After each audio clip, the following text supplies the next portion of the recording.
Palatori, Burnson, Chick, Fuhrer, Galanter, Goldberg, Hernandez, Holden, Miskowski, Ridley Thomas, Vornich, Wax, Walters, Ferraro, 10 members present and a quorum, Mr. President. Okay, this is, let me point out that this is a meeting of the City Council for the City of Los Angeles on the 29th day of April, 1998. There are 15 council districts in the city. The regular meeting days are Tuesday, Wednesdays, and Fridays. We are currently being viewed by cable subscribers throughout the Los Angeles area on Channel 35, and we're also being monitored by council phone. So the first order of business. Approval of the minutes. All right, Mr. Fuhrer moves, Mr. Burnson seconds. There's no objections, unanimous vote. The next item, Commendatory resolutions for approval. if there's no objections, unanimous vote. Members, we have a lot of things to be continued, so let us go through those to be continued. Item 1 is to be continued until May 29th. Item 2 is to be continued until May 29th. Item 3 and 4 also be continued until May 29th.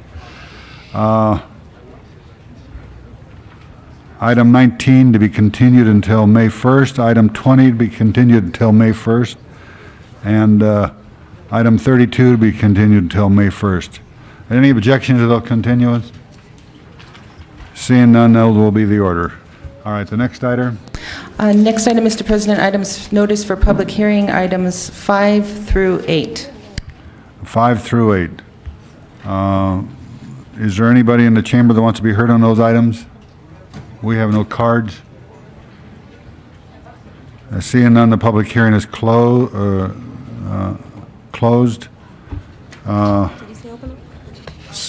5 and 6 are confirmations. Yes, Mr. President, I need a motion from the floor. All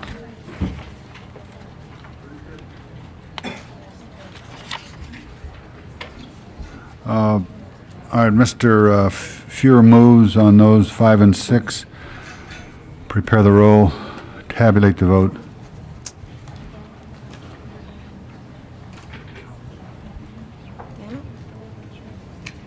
Ten ayes. Those are approved. Next item. Next item, Mr. President, number 7 and number 8, and I need a motion required on number 7 to either grant or deny the application for public convenience or necessity. Well, let's wait until Mr. Wax gets here, his district. And number 8 is an ordinance, so we'll call that one special. Next item. Next item, Mr. President, items for which public hearings have been held, items 9 through 22. 9 through 22. 19 special? 22. 22s. 11, 16. 10. Well, there's 2 reports on 11, so I think we have to figure out which. So that's just, Okay, we'll call 11 special. Do we call 10 special, 11 special, and 16 special? please. And 14 special. Any other specials? Yes. We have an ordinance on 9, so we'll call that special too, because we don't have 12 members yet. So what do we have left? We have 12, 13, 12, 13, 15, 15, you have cards on 15. but we did have a public hearing already. Yes, Mr. President. We'll call 15 special. And you have 17, 18, and 21. Okay. Prepare the roll on those. Tabulate the vote. 11 ayes. Those are approved. Next item. Next item, Mr. President, items for which public hearings have not been held, items 23 through 46 and 49 and through 52. We have a card on 34 and 38. Anybody? Well, let's get over the public hearing first. Anybody want to, in the chamber wants to be heard on any of those items other than 34 and 38? 23 through 46, and then 49 and 52. Public hearing. Seeing none, the public hearing is closed. Now, are there any specials by council members? Yes, 28, 28 is called special. 9, 30, 29 and 30. And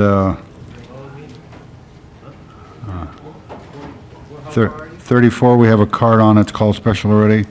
52 is called special.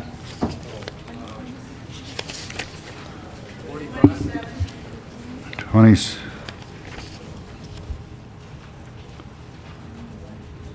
27 is called special. And we'll call 23 special because it's an ordinance and we don't have 12 members yet. Yes. Got a card on that.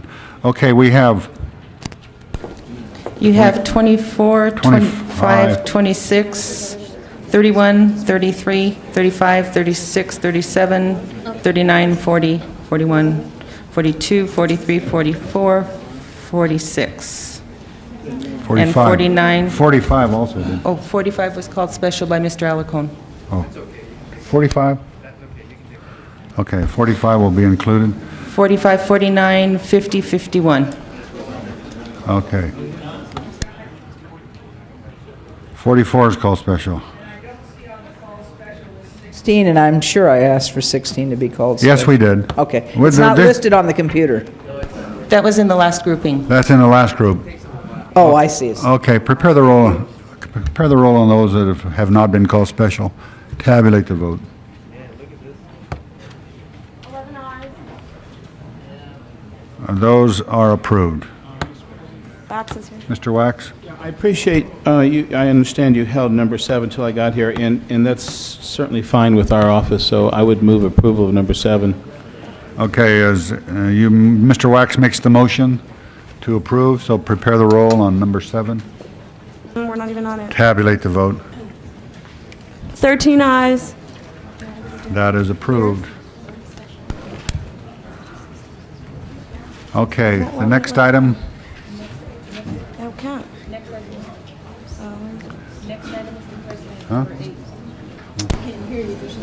we don't have. Next item, Mr. President, number 8. Okay.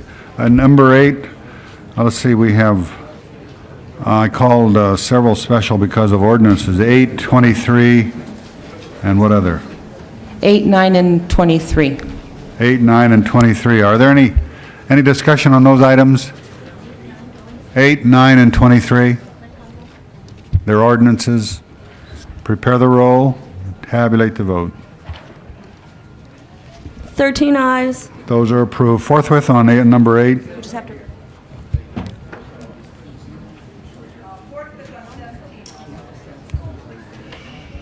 Forthwith on 17.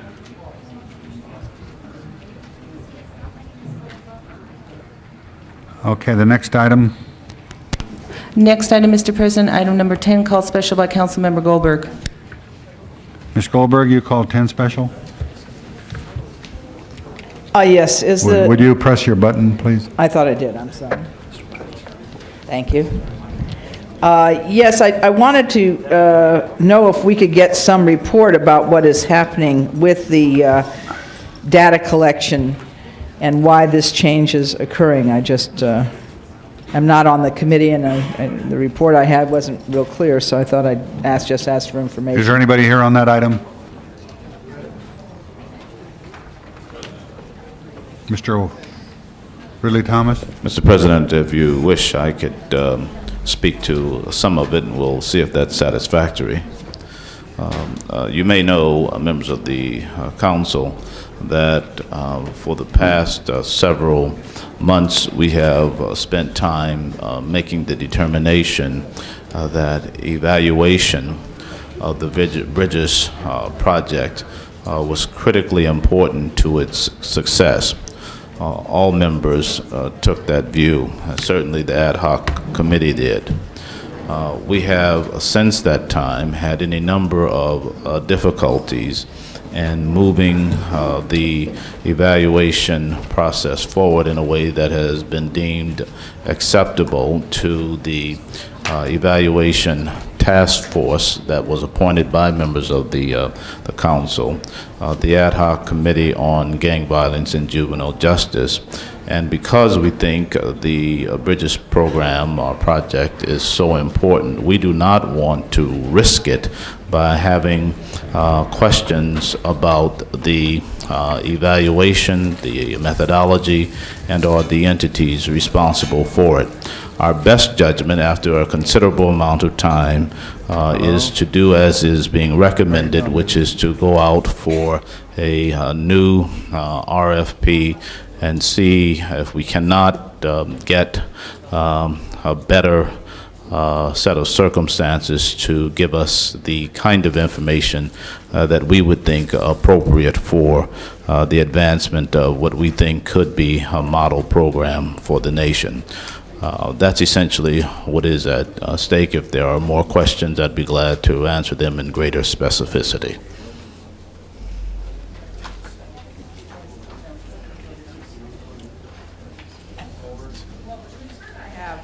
Is that there seems to be a disconnect between where we started, at least as I understood it from the original RFP, and where we are now. And I'm wondering if that gets resolved before this goes out. And the reason I'm saying this is because at the beginning, there were to be, as I understood it, two major components, a prevention component and then a intervention Yes. component. The prevention component, as I understood it, was to include students who, because of the very neighborhoods they lived in, were to be considered at risk, as well as kids who were already showing antisocial behavior. As time has gone on, it appears that we have shifted all of this to being primarily intervention with very little prevention. And if that's the case, is this RFP going to reflect it? And also, since intervention is far more expensive than prevention, are you going to add dollars? I mean, you know what I'm saying? There's a real problem, at least in the area that I represent, and I've heard this from other folks. Ms. Goldberg, let me... As to what the nature of the program is, has it changed? Are we doing prevention? Are we only doing intervention or primarily intervention? Let me just simply say, some of what you are addressing now is precisely why we felt it appropriate to go out with a new RFP to make sure that the evaluators, the contracting entities were consistent with what the council had adopted and what we intended with respect to primarily prevention, secondarily intervention, and not only that, given the fact that we have now allocated resources for the intervention evaluation to be done to integrate the two so that we will not have disjuncture. So if this is primarily prevention, then some of the information that I'm getting about the fact that for example, after-school programs are to be made up primarily of secondary and tertiary students. Is that correct? What I think is correct is... As opposed to primary students? What I think is correct is that there were more difficulties with making the evaluation happen in a way that was satisfactory to the department that has oversight for the program, the evaluation task force that reviewed the methodology and the range of issues, and the ad hoc committee. Our best judgment is that we need to have the entirety of this revisited and go out, and the points that you're raising should be factored into the new RFP, which has not yet been completed. All right. Then I would, if I could, like to volunteer Input. to look at the RFP, because this disjuncture or disconnect is driving everybody nuts. Agreed. And I have no problem with the notion of going out to bid again whatsoever, but I want to make sure that the RFP for the evaluation fits the RFP that the program operators think of Right. what they're running, so that when they get evaluated, they're evaluated on the things that Okay, they thought you they two have did on. carried on the conversation long enough, so I'm going to call on Mr. Holden. He's Don't break next. it up, Mr. President. It was good. Yeah. Well, it, Mr. President, it took a long time to get this LA Bridges program in place. After a number of RFPs went out and changing and bringing it back after reconsideration, and then finally laying it out for various schools throughout certain areas where they felt that it was needed. I'm at a loss because I don't know where we go from here, and I think, like Ms. Goldberg, the persons or the organizations that receive the contract to provide the services for the various schools, like in one in my district, are they going to be aware of how they're going to be evaluated and by what standard? They are? You're saying they are? Now, what about this people's work then? Why did we select people's work? Was that an RFP, or is that arbitrarily being selected at a cost of $10,000 for the purpose of evaluating this program? And what has been that background? What qualifies people's work to evaluate a program that's new, that's just been created, and for a specific person, a purpose that has essentially been unknown to all of us in terms of how to resolve these kind of problems with gang and gang violence, which is really increasing rather than decreasing. So what's the, I don't have any information on people's work. Maybe you can tell us about something like that, Mr. Thomas? Mr. President. Go ahead. The history, quite simply, is that we had a contractor and a subcontractor to do the evaluation. We have now learned that those issues have not worked in the best interest of the Bridges program. We have looked at this very carefully, and now we have made the determination that it is in the best interest of all parties involved to resolve outstanding issues with respect to expenses and proceed forward so that the 26 schools in the LA Bridges network can enjoy the support and fair-minded evaluation that they deserve. So Mr. People's Works was one of the contracted agencies that the council approved when the evaluation was adopted. Mr. Thomas, I got 22 seconds left, so on the rest of the remaining part of my time, tell me in what way they failed and where it is needed, where people's work is needed now. Yeah. I think that question is best posed to the evaluation task force. Are they here? Okay, your time is up. Mr. Burnson. I just have a couple questions on this. I've been a supporter of the LA Bridges thing, but, and I'm glad Jackie raised some of the issues here, some of the questions, because I think that the key to this being successful is going to be in the prevention area. Intervention is perhaps too late and too expensive and too uncertain, and maybe we're not really equipped to handle that because we've got a tremendous gang problem already going in the city of Los Angeles. So I think that we've got to catch these kids early, and that means in grammar school rather than wait, because by the time most of the gang members get to junior high, secondary, they're already involved with a gang in certain neighborhoods. Another thing that this is not a one area of the city or two areas of the city. This is all areas of the city. Regardless of what neighborhoods we have, we're all faced with the same problems. We have gangs throughout the West San Fernando Valley, just as you do in Hollywood, in Mr. Hernandez's district, and Mr. Ridley Thomas's district. So I think this needs to be basically allocated throughout the city. And I would suggest, I'd like to also take a look at the RFP when it's ready to go out, just to give whatever advice or whatever I may. But I think it's a good program, but we got to be focused on where we're going to be successful. Agreed.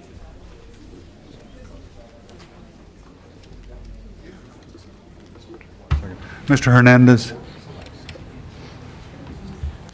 Members of the council, I just wanted to stand to point out a few things. This has been a pretty comprehensive approach to dealing with the issue of basically at-risk youth in the city of Los Angeles.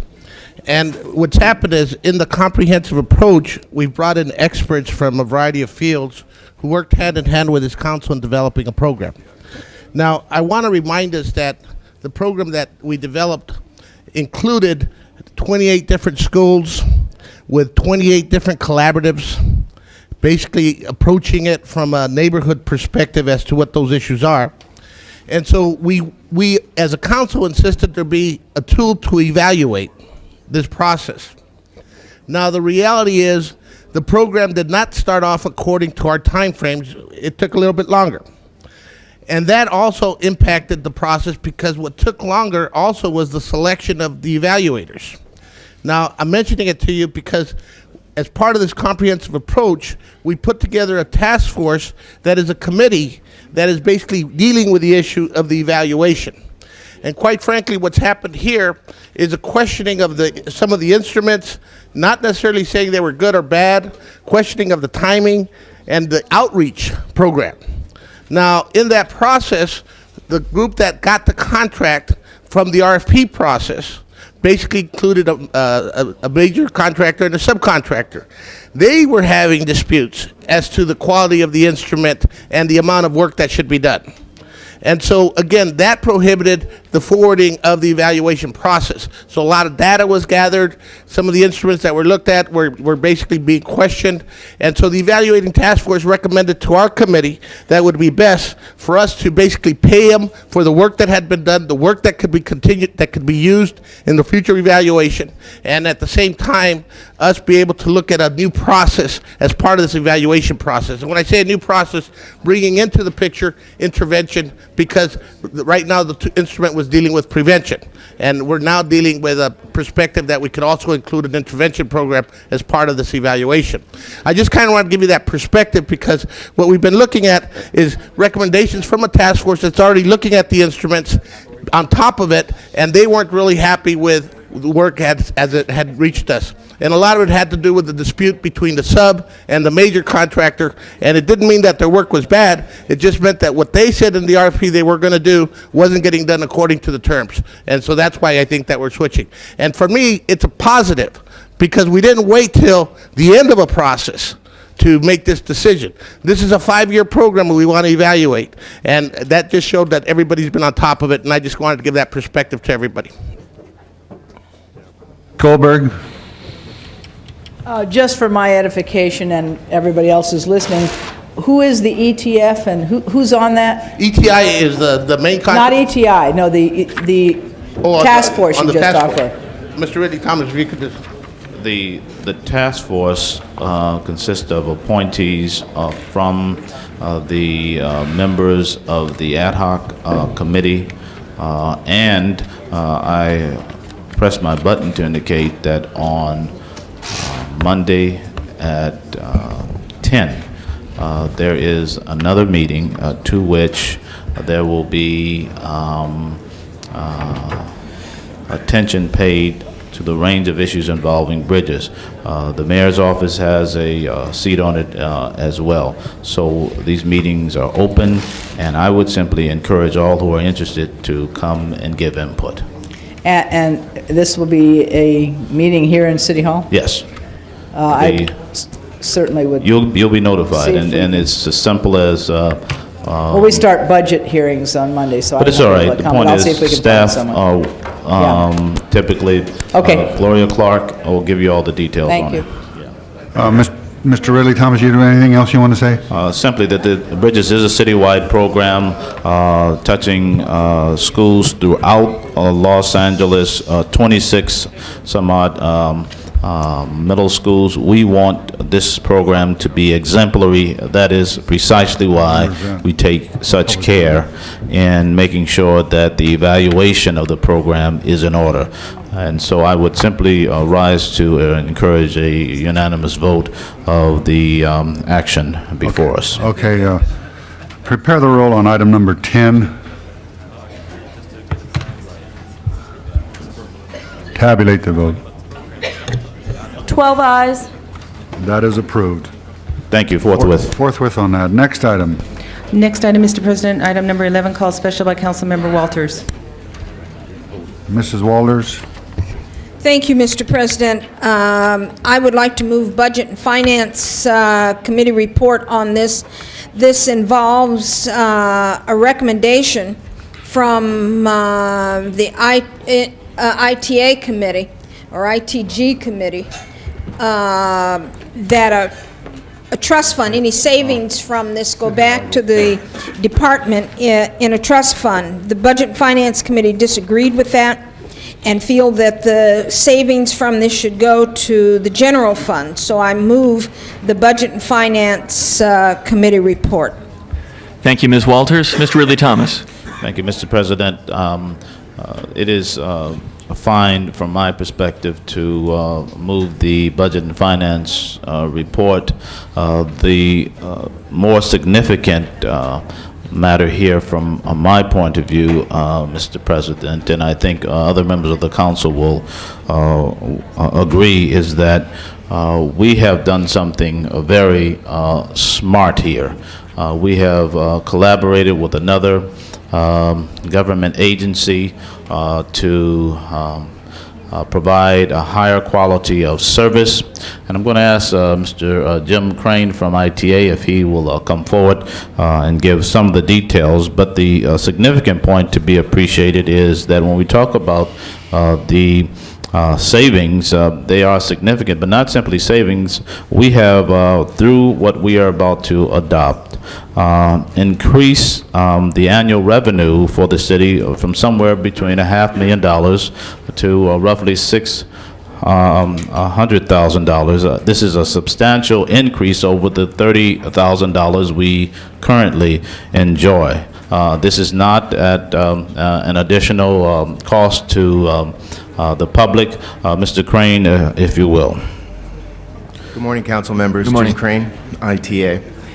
This is an opportunity for us to take advantage of a state contract. The state has been recently publishing the availability of a number of their contracts, this being one that was competitively bid, and it increases our revenues from an average of 8% to 44%.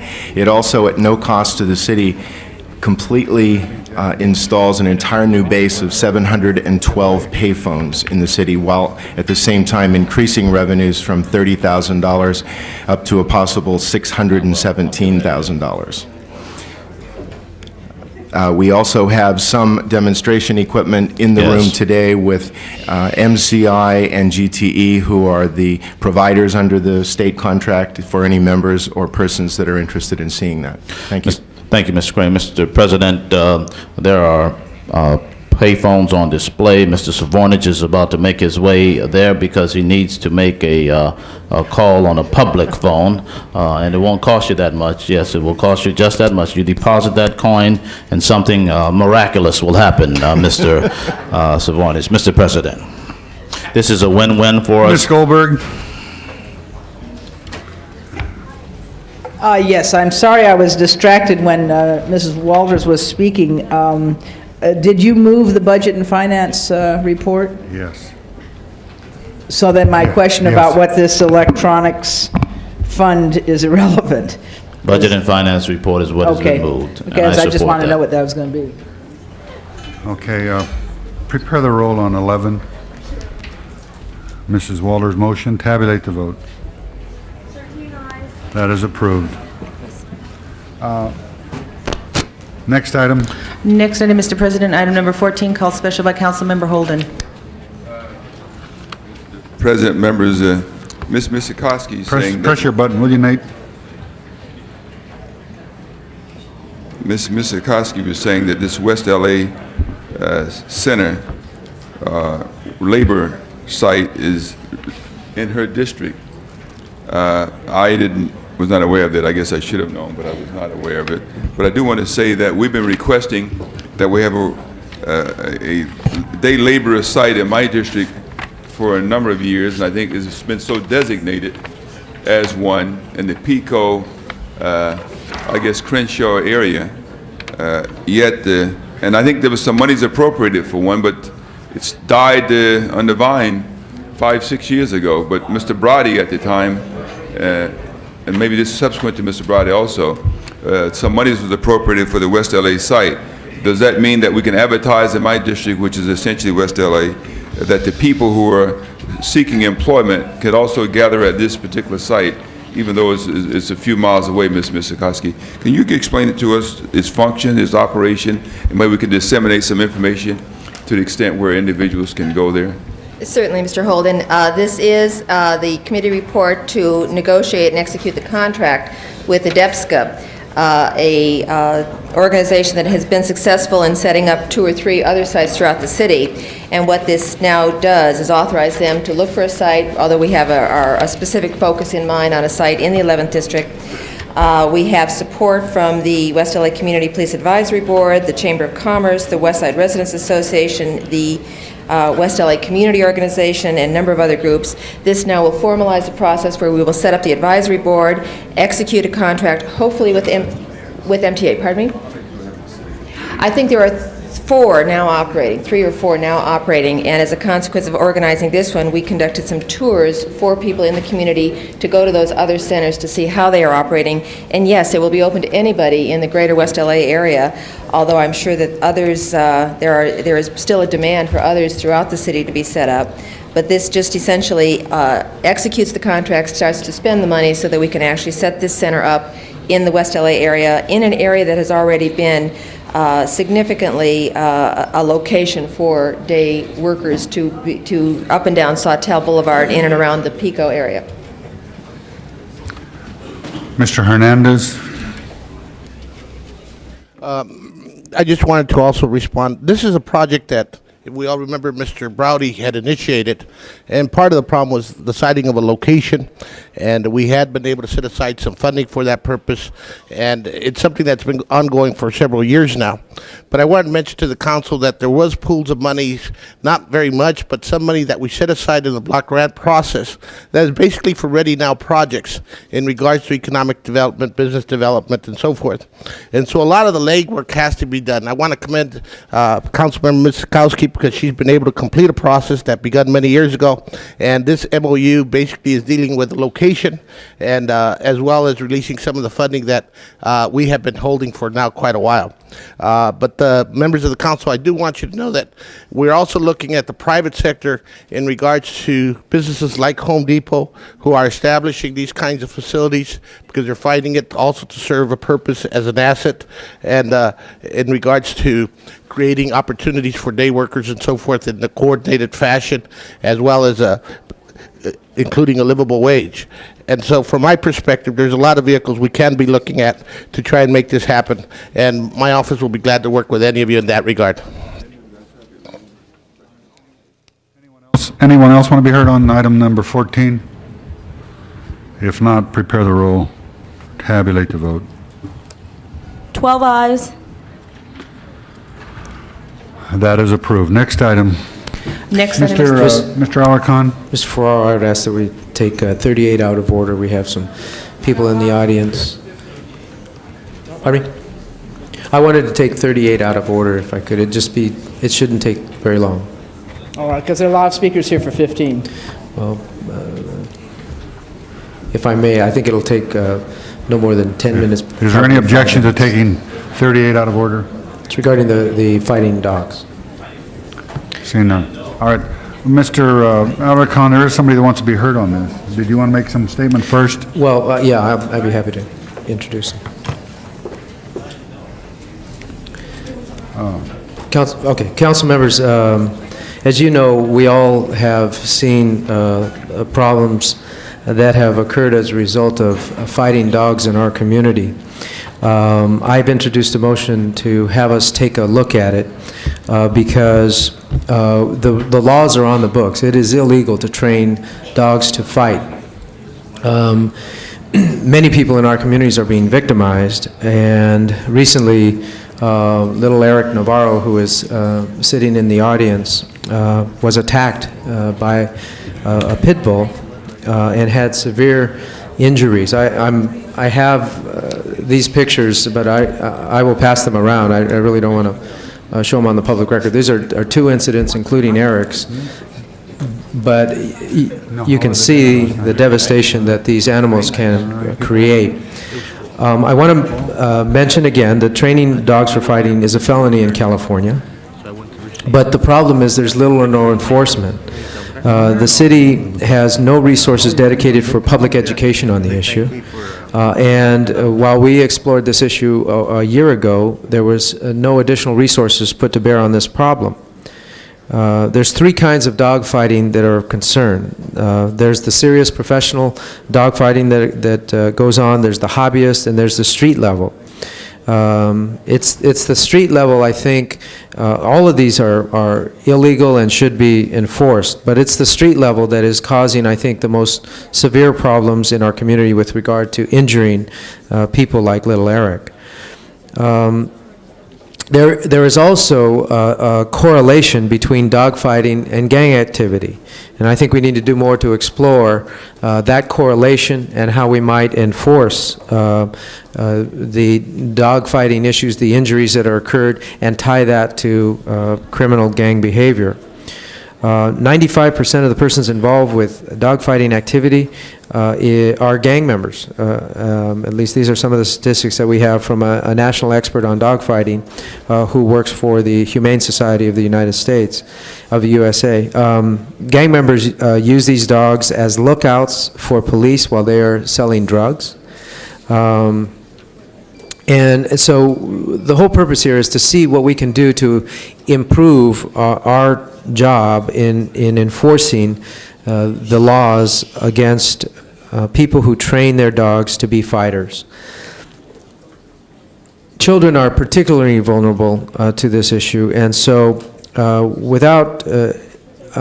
we're also finding locations in the community that are constantly stage areas for dog fighting. So we have asked that the Department of Regulations come back in a report in 60 days to the Public Safety Committee. But before I ask you to take a vote, I invited the Navarro family to join us today, and Eric's mother would like to make some comments. So I'd like to introduce Raquel Navarro and little Eric. Mrs. Navarro, you have the floor. Speak right there. The microphone, yes. You're up. Okay. We just wanted to let you guys know that he went surgery, but luckily he made it. Next time another child can die in the hands of animals. You have anything to say? Thank you, Mrs. Navarro. Thank you. All right, Ms. Galanter. Is this on? I just wanted to add that, and Mr. Alarcon and I have talked a little about this, we've had some similar kinds of problems down at the beach, particularly during the summer, when all kinds of people who are just allegedly out for recreation come down there, not only with dogs that are actually trained for fighting, but with dogs that have been encouraged to be threatening. And we started originally with enforcing the leash laws, and then it turns out, of course, that the gang members figured out if you keep them on the leash, you're not violating the leash laws. So we've, over the course of the time I've been on the council, working with the police department, particularly the beach patrol and the Department of Animal Reg, we've evolved a series of measures, but all of the problems that you describe are still there. There's not enough resources. We really don't want our police department spending its time checking up on dogs, and there clearly is a need for greater coordination. But I would urge whoever's going to be making this report to the Public Safety Committee to consult with Pacific Division of the LAPD and with the Department of Animal Regulation about the experiences they've had there, because it's very similar, only there's thicker crowds. I think we've been Okay. approaching the problem wrong. We've been looking after the fact. I think we need to find the connection between the gang members and training the dogs. And I think that the connection between the two, we might find answers to the problem. These pictures are pictures of little Eric, and I just want to express, little Eric would not be here today. In fact, he wouldn't be anywhere if two people didn't jump in and also suffer injuries as a result of saving Eric's life. Notwithstanding their efforts, he suffered a fractured skull. There's a tear in his face that went clear through to the inside of his mouth. It was about 3 inches long. These animals are killers. There was also, Mrs. Navarro was telling me that in prior communications, as she was walking through the neighborhood, she heard the people that live at this house challenging another house that had a fighting dog to fight. So this is the kind of problem we're facing. We've got to deal with it, and so I would appreciate All right. unanimous support. Mr. Holden wants to be heard. Mr. President, it seems like year in and year out, we hear this same kind of complaint throughout the city, and I was holding some public hearings on this regarding animal regulation, what they were doing about it. They were, at that time, dragging their feet, but the police department had a task force, Mr. Alarcon, had a task force investigating incidents that had occurred where dogs were trained to fight. And they were in the process of making some arrests. What you need to find out is a status report of the effectiveness of the task force, the police department, and its association with the Animal Regulation Department regarding curtailing this kind of activity. Your motion, does it include anything like that? Yes. Asking the police department to report on the status of it? Because I don't have... with the Animal Regulation Department, with the assistance You of need a the status LAPD. report, and then you go from there, go forward from there. Yeah, that's a great idea, Nate. Mr. Well, Ridley Thomas. Only if it's in the motion. If it's not there, I'll just raise it. Yeah, well, I think asking a regular, they will use every facility the city has. Well, they always say they're going to do that, but they never do sometimes. I got 1 minute and 47 seconds. So, thank you, Mr. President. You mean you still want to talk? Well, After you've made such a profound statement? If you think I've said it all, then I won't need to talk anymore with 1 minute and 33 seconds left. Okay, we'll accumulate that. Mr. Ridley Thomas. Mr. President, members of the council, I joined as a seconder on this motion because I recognize the severity of the problem, and I would hope that the summary on the council agenda that appears on our screen does not cause members of the council to think it's simply a matter of training or some such innocuous approach. Our objective, and Mr. Alarcon, I think this reinforces the point that you're making, is to work toward aggressive enforcement of the law because of the threat that these animals and their owners pose to communities. And so I simply want to make the point that these are menacing circumstances, and we are justifiably concerned, if not alarmed, by their very presence. They are intimidating. I think all of us who've witnessed it know that, and I think those who have them on leashes and sometimes not intend them to constitute that kind of intimidation.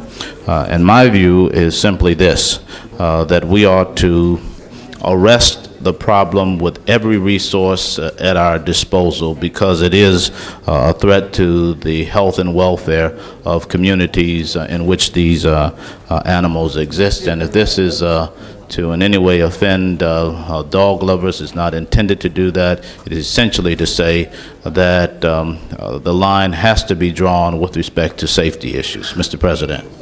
Well, All right, prepare the roll on 38. Mr. Oh, Mr. Mr. Yeah, just Alarcon? a brief note. The department has, Animal Regs has just told me that they would like to report back in 15 days. And I would ask that we amend the report back in 60 days to 15 days. Okay, why don't we make it May 20th then, because 15 days would not be on a council day. They're going to report back to the council or to the committee? To the committee. Oh, committee, okay. All right, then 15 days. Prepare the roll, tabulate the vote. 13 ayes. That is approved. Next item.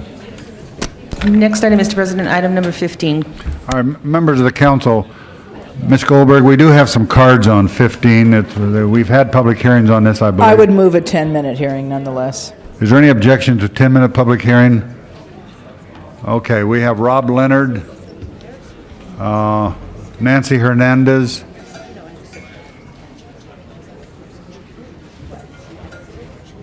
$10. So, time yourself accordingly. Good morning, Mr. President and City Council. My name is Robert Leonard. I'm the Organizing Director for Service Employees International Union Local 660. We represent about 40,000 LA County employees, and we are also part of the Los Angeles Metro Alliance, which is a group of community, labor groups, and welfare recipients. We're here today because we're concerned about the impact of welfare reform on workers, both public sector and private sector, welfare recipients, and the community at large. Our concerns extend to worker displacement, the concern that this massive influx of welfare recipients into the workforce could be a factor in driving wages down, and that the exploitation of recipients is unjust. We're working to ensure that the job creation dollars that are going to be coming through the LA City and County PICs will create real living wage union jobs and move people out of poverty and improve the quality of life in Los Angeles. I'm here to address some process concerns regarding the PIC plan in regard to these job creation funds, and others following me will talk about protections for CalWorks participants, protecting against displacement, and job creation and training funds. LA County went through a long process in developing its welfare reform plan that was comprised of 3 basic elements.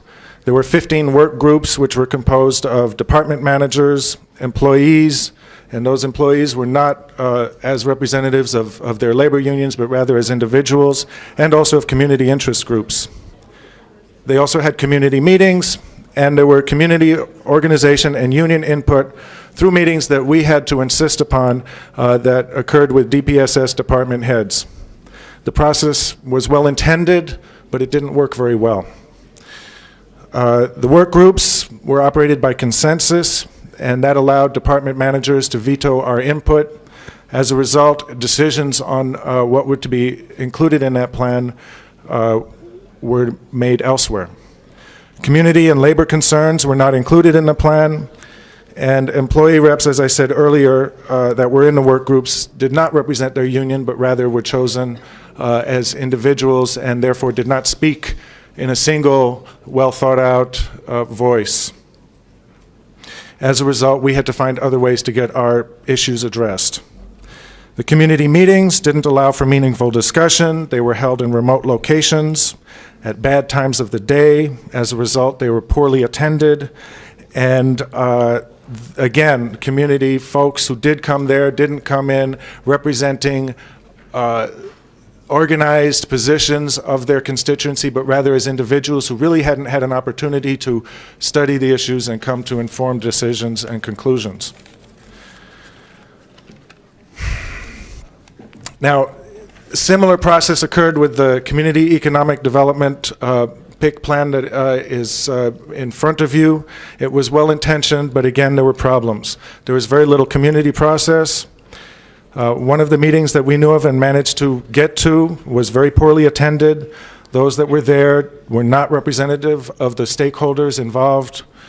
It wasn't well publicized, And the plan that was to be discussed at the meeting was really not available. It was available at the meeting, but it was hard to get beforehand. And as a consequence, discussion at the meeting was difficult to do.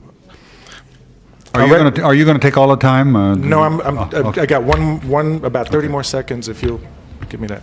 Our recommendations are that the process for putting together the implementation plan include an element of meaningful collaboration with community and labor groups, and that there be a community labor committee review before it goes to the city council.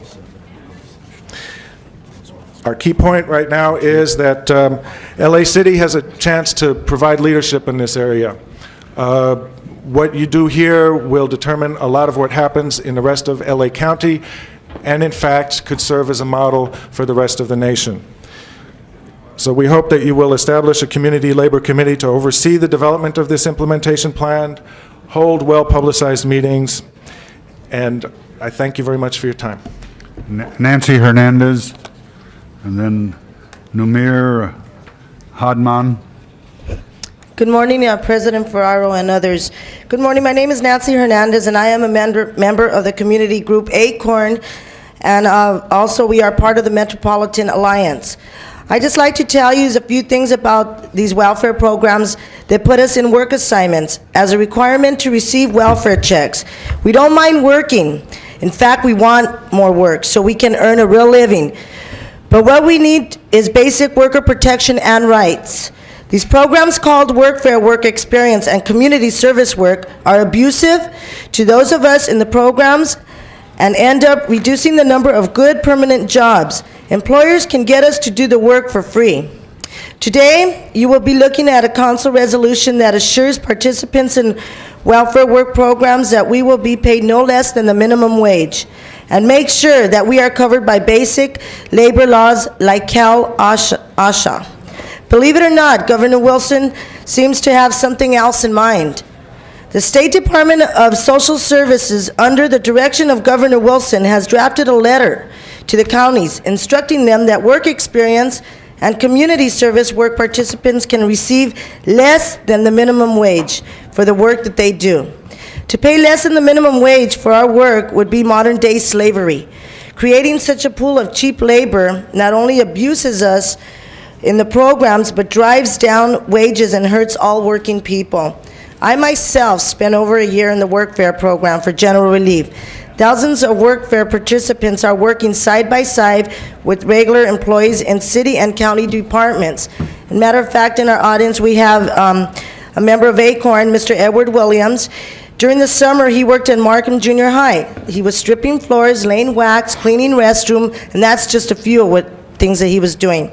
Some cases, we just provide an extra hand to the regular employees. However, in most cases, we are doing the exact same work as regular employers. We face some dangers and abuses that any employees can face. We deserve and need the same rights and protections. We are doing clerical work in the county, welfare offices, cleaning city and county buildings, and filling potholes, and cleaning alleys for the City Department of Public Works, to name a few. Some of it is very hard labor. In other words, we work very hard for what amounts to minimum wage, while regular employees earn union wages. We thank the CED committee for putting forward this resolution. We urge the Los Angeles City Council to take this stand in support of all workers receiving a minimum wage and basic worker protections. Thank you. Thank you. There's about 2 minutes left, and we'll call on Munir Adman. Joel?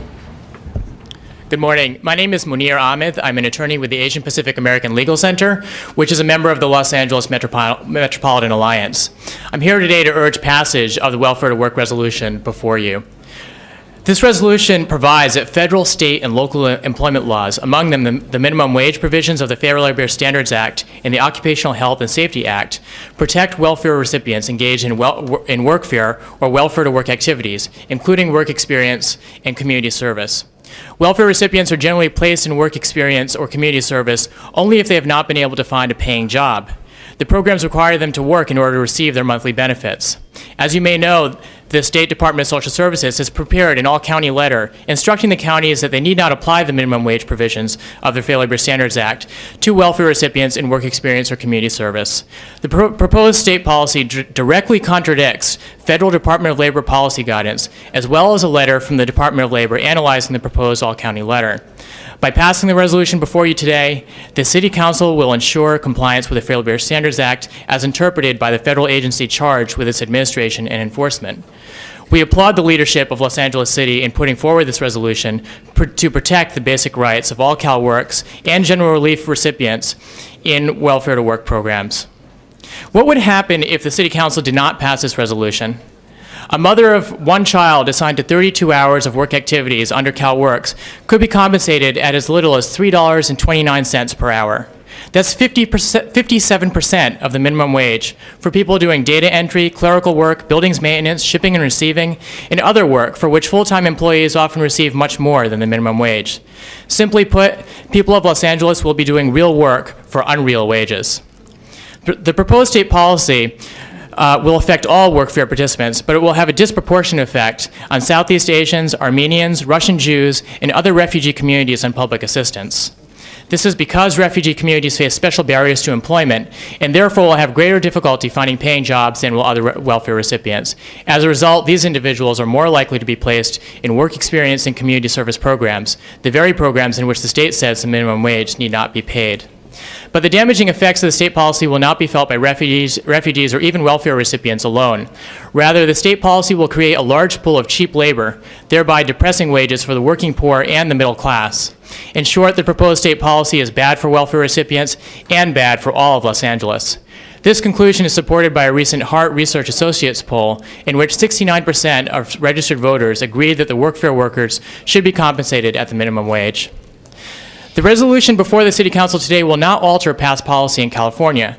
Prior to the implementation of CalWORKs, work experience participants in Los Angeles' GAIN program and workfare workers under general relief have always been compensated at least the minimum wage. The resolution would merely preserve this longstanding policy. If we are truly serious about welfare reform, we cannot allow workfare workers to be treated as second-class citizens. And so if we demand that people on public assistance work, we must ensure that they are treated like all other workers. It is the only just and fair thing to do. Thank you for the opportunity to address you today. Thank you, Mr. Ahmad. Vivian Chang. Vivian Chang, and then she'll be followed by Teresa Sanchez. Good morning. My name is Vivian Chang. I'm with the Los Angeles Metropolitan Alliance. I'll be speaking today on the issues of job creation and training as it relates to the Welfare to Work strategic plan before you today. We believe the strategic plan is a step in the right direction in the recognition of the need for job creation and in allowing funding for the various job creation activities, substantive vocational training and basic education, and also in the resolution to protect workers' rights. Our concern is that this not be the last step. There are a lot of questions that are yet to be answered by this plan, and we request that CDD and the Private Industry Council be requested to fully develop an implementation plan that involves a substantive, comprehensive job creation and training plan, that this be developed with community and labor input and brought before the council for approval.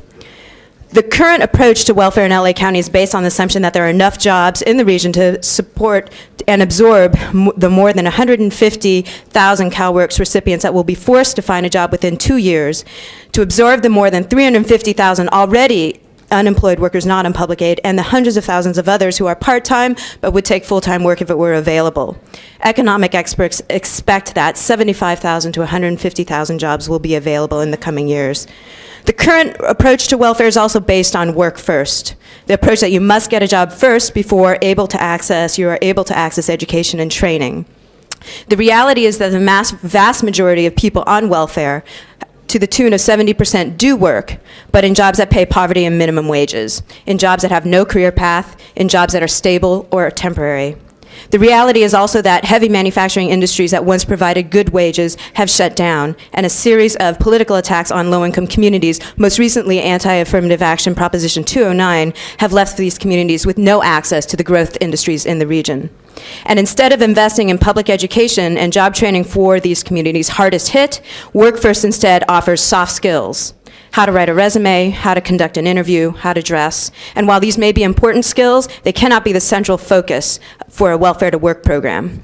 GAIN, the county's own welfare to work program, which is based on Workforce's testimony to this, where 85% of the jobs that are obtained through this program do not pay enough for people to get off of welfare. I think you made your point, and the time is 4 minutes over the time, a lot of time, so thank you very much. Let me just finish by saying the federal welfare to work grants need to be seen in the context of a larger strategic plan for job creation and moving people into livable wage jobs, and that there are many streams of funding coming down or available for Los Angeles for job creation, at the same time that there are many opportunities for leveraging jobs through massive public works in the region and through subsidies given to corporations. Thank you very much. Okay, the time is up. Ms.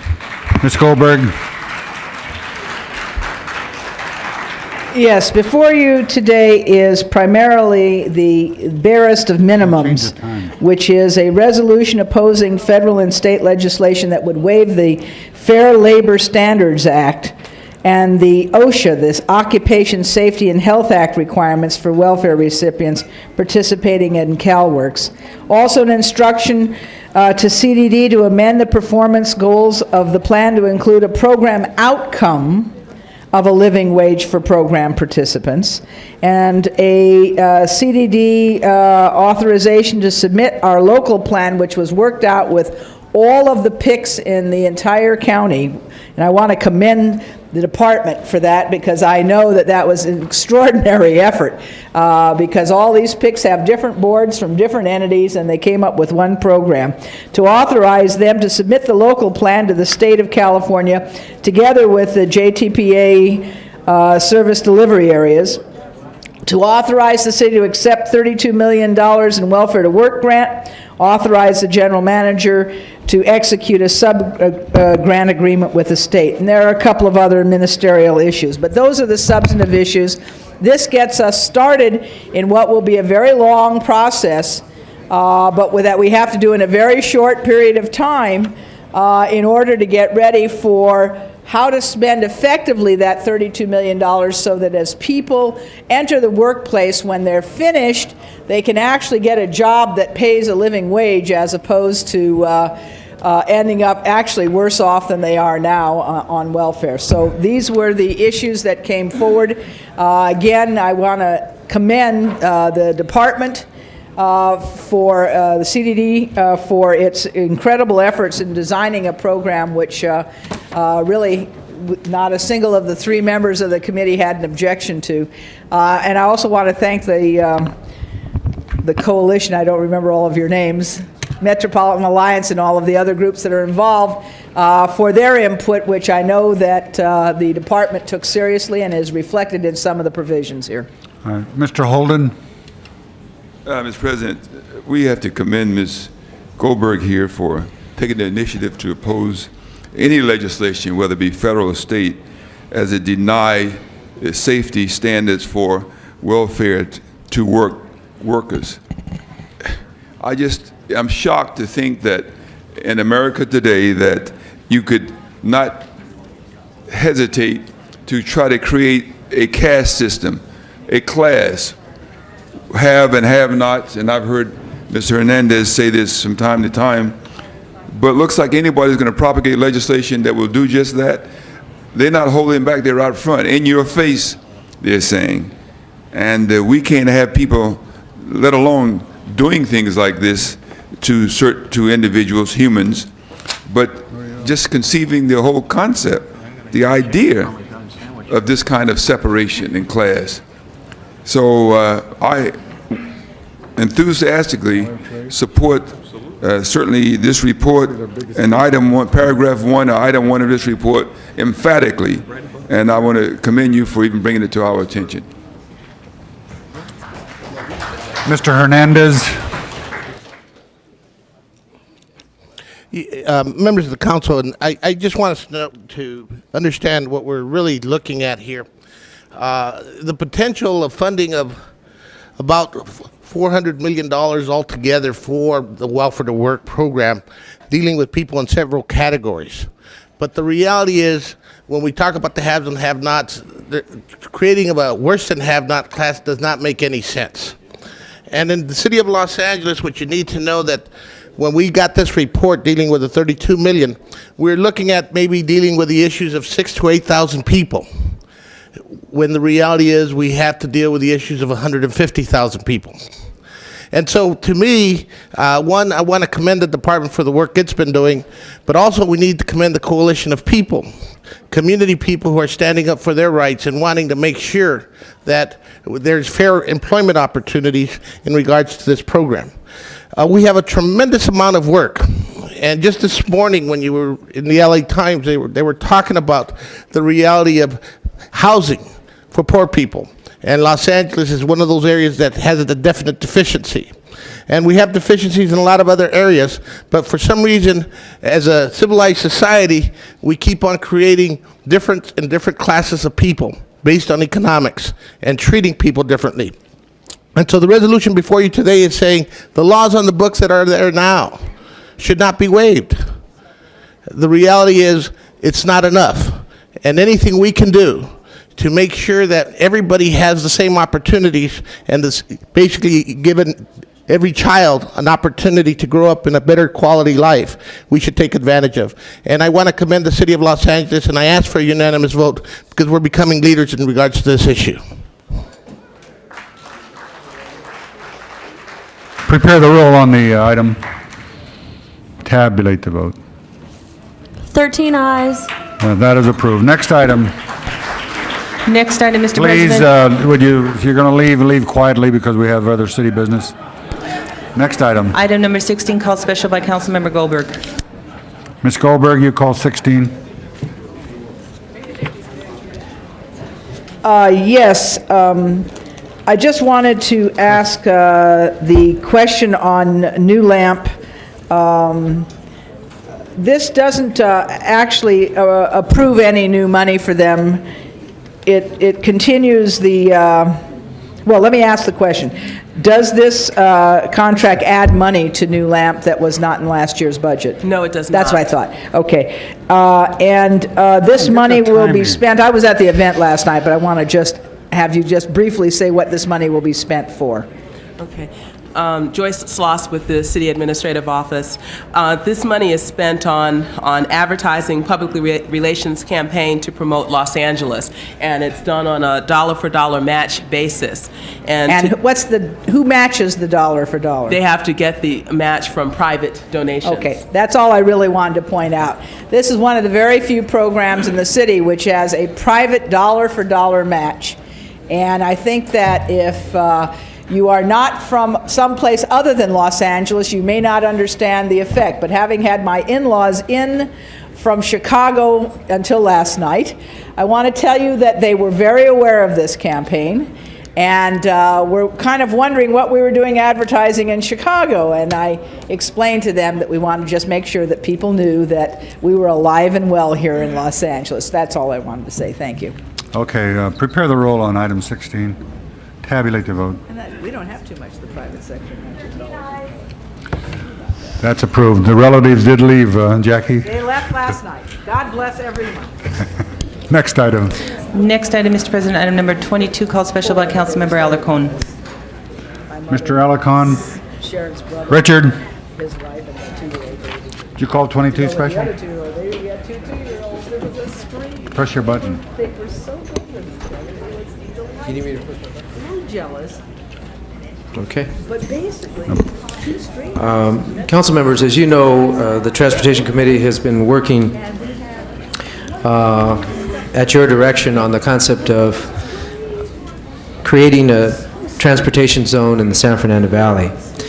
Staff has done an incredible amount of work. There's been a lot of consensus developing, not just in the community of the San Fernando Valley, but even at the MTA, a lot of positive discussion. In fact, when I was an alternate on the MTA, I introduced a motion to have them study the concept of the Valley Transportation Zone. They are doing that. In fact, in the paper this morning, Julian Burke is quoted as saying he sees that as part of the solution to the MTA's problems. And we, Antonio Cardenas, State Assemblyman from the 39th Assembly District, introduced a bill that would direct the MTA to develop to accept an application that met the criteria for a Valley Transit Zone. And so I want to tell you that staff has done an incredible amount of work. They do believe we can meet the criteria. We do not have a specific application to present to you. The item before us today is to approve a notice of intent to be filed with the MTA, which would trigger a process for us coming in with the specificity of what that would take. Mr. Chairman, what I would like to do, Mr. President, excuse me, what I would like to do is, Your Highness, yes, what I would like to do is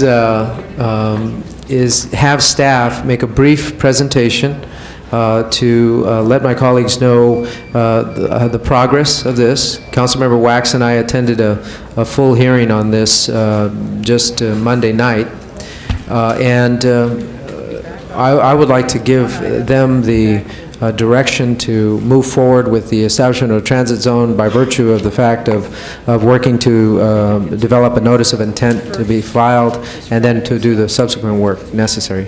Ms. Banerjee? Good morning, council members. My name is Frances Banerjee, Assistant General Manager of the Department of Transportation, and I'm accompanied by James Okazaki, the Chief of the Transit Bureau. The City Council directed the department, with the assistance of the CLA and the administrative officer, to conduct a feasibility study of developing a transportation zone in the San Fernando Valley, to discuss this proposal with Los Angeles County and adjacent jurisdictions, to assist a community board review this matter, and to report the findings to the City Council. We have conducted this study, and we have reported our findings to Transportation Committee, held a meeting in the San Fernando Valley Monday evening, and we'd like to report to you that our major finding is that implementation of a zone to offer locally responsive, cost-effective service in the San Fernando Valley has merit. And we therefore recommend that the council notify MTA of an intent to file an application and further analysis be conducted according to the specific guidelines. Very briefly, let me tell you how we arrived at that conclusion and what we based it on. Widespread community interest and support for the proposal in the community. Members of the council appointed a 21-member Citizens Advisory Committee to review this matter. Approximately 3 weeks ago, they voted unanimously to approve establishment of a zone. Cost savings can be achieved by reducing overhead and modifying service. What we found in our analysis was that if the services were directly contracted out, there could be an operating cost savings of 32%. These savings are attributable both to benefits in competitive service contracting and also the reduction in overhead costs associated with current practices of comparable transit operations. We looked at an option whereby MTA labor agreements are retained, and we found that even under that option, we would be able to save 14% of operating costs associated with overhead. This option does not, with the 14% savings, doesn't meet any of the criteria that are in the zone right now that have been established by MTA, but one of the criteria under that scenario provides a 21% reduction in the subsidy of per passenger criteria, and that approaches the 25% threshold that were in the zone guidelines. Previous studies have documented transit service improvements opportunities for the San Fernando Valley. Now, some of you may remember in past years we've been looking at a mobility allowance that MTA proposed or a third-tier transit program that MTA proposed. Neither of those services have been implemented. None of those improvements have been realized. Therefore, we feel that the zone and implementation of a zone can serve as a change agent, and that can show a way of achieving the recommendations that we already outlined in prior studies. We feel that the San Fernando zone can serve as a pilot for institutional changes in other portions of the city, and we feel that there's considerable impact in the zone participation among other jurisdictions. We met with representatives of Los Angeles County, the supervisor's offices in the Valley. We met with local jurisdictions, including Glendale, Burbank, West City of San Fernando, Calabasas, Agora Hills, Hidden Hills. We also would like to point out to the council that we looked at how this would impact other portions of the city, because we think that's a key policy consideration to the council as a whole. We feel that if a zone proves viable for improving transit in the San Fernando Valley, and we'll never fully understand and realize that unless we proceed with the application, we feel that a similar assessment of institutional arrangements should be pursued in other areas of the city. Now, remember, we went and looked at transit service for the entire city, broke the city up into 5 zones. We've been looking at improvements in 5 zones. And we find that there are savings that can be realized, and those savings can be replowed back into services, but only if the institutional mechanisms, either within the MTA or in the context of a zone or divestiture, can be achieved. So we feel this is an appropriate time to really focus on the recommended changes to the services and ways that this can be accomplished. Again, we feel the zone will allow us to have, the application for a zone would allow us to have that detailed information to be able to assess those benefits and realize them fully. Thank you.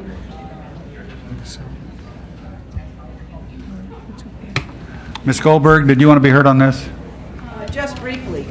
My only real concern is that in the report on findings, key findings, which is, I guess, on page 4, it says that the 32% operating cost savings identified basically comes at getting rid of the labor agreements that are currently in effect with MTA.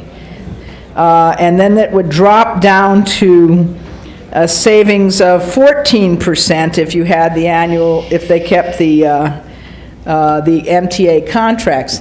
See, the problem with some of these new areas is that it may not be an intended consequence, but it is nonetheless a consequence that the savings comes from lowering the wages of the bus drivers and mechanics. And I just wanted to point that out because that would be a very serious thing for us to be participating in my opinion. And it does say you could get up to a 21% reduction. Well, you could get close to the 25% minimum if you had a reduction in the subsidy per passenger, and with operating efficiencies could make it up. But I have some reluctance in voting for this, not because I don't think it would be a great idea for the San Fernando Valley system to have a shot at looking at this. I really think that it makes a lot of sense. But I am very concerned about the union busting potentiality, which is what you'd have to do in order to not to pay under the current contract. So I wanted to raise that question and hear maybe some comments from those advocating it before I voted on it. Otherwise, I think it's a great idea. Mr. Holden. This is Mike Lewis and Pete Shabaram being recreated. And Ms. Goldberg is absolutely correct. That certainly wasn't my intent. Well, that's what it is. It was union busting. It's number one. Number two, that's not the worst thing that's wrong with this, considering we just got it today, Mr. Alarcon. The fact of the matter is that when you began to create these zones, you're rolling back the clock to 1960, a pre-RTD, where you had a pre the MTA, where you had an MTA, then you had an RTD, but what you had was a lot of zones, and you couldn't transfer from one zone to the other. And that impacted severely on the low-income people who couldn't afford the insurance, the automobiles, and the gas. Now, what you're going to have here is that when you have this zone in the valley, should you have it, the taxi should become a zone. And then this is just the beginning. Then the MTA, the construction design of rail systems should become a zone. And the separating here and the separating there. And you're asking for something that I don't even think that you know is likely to occur.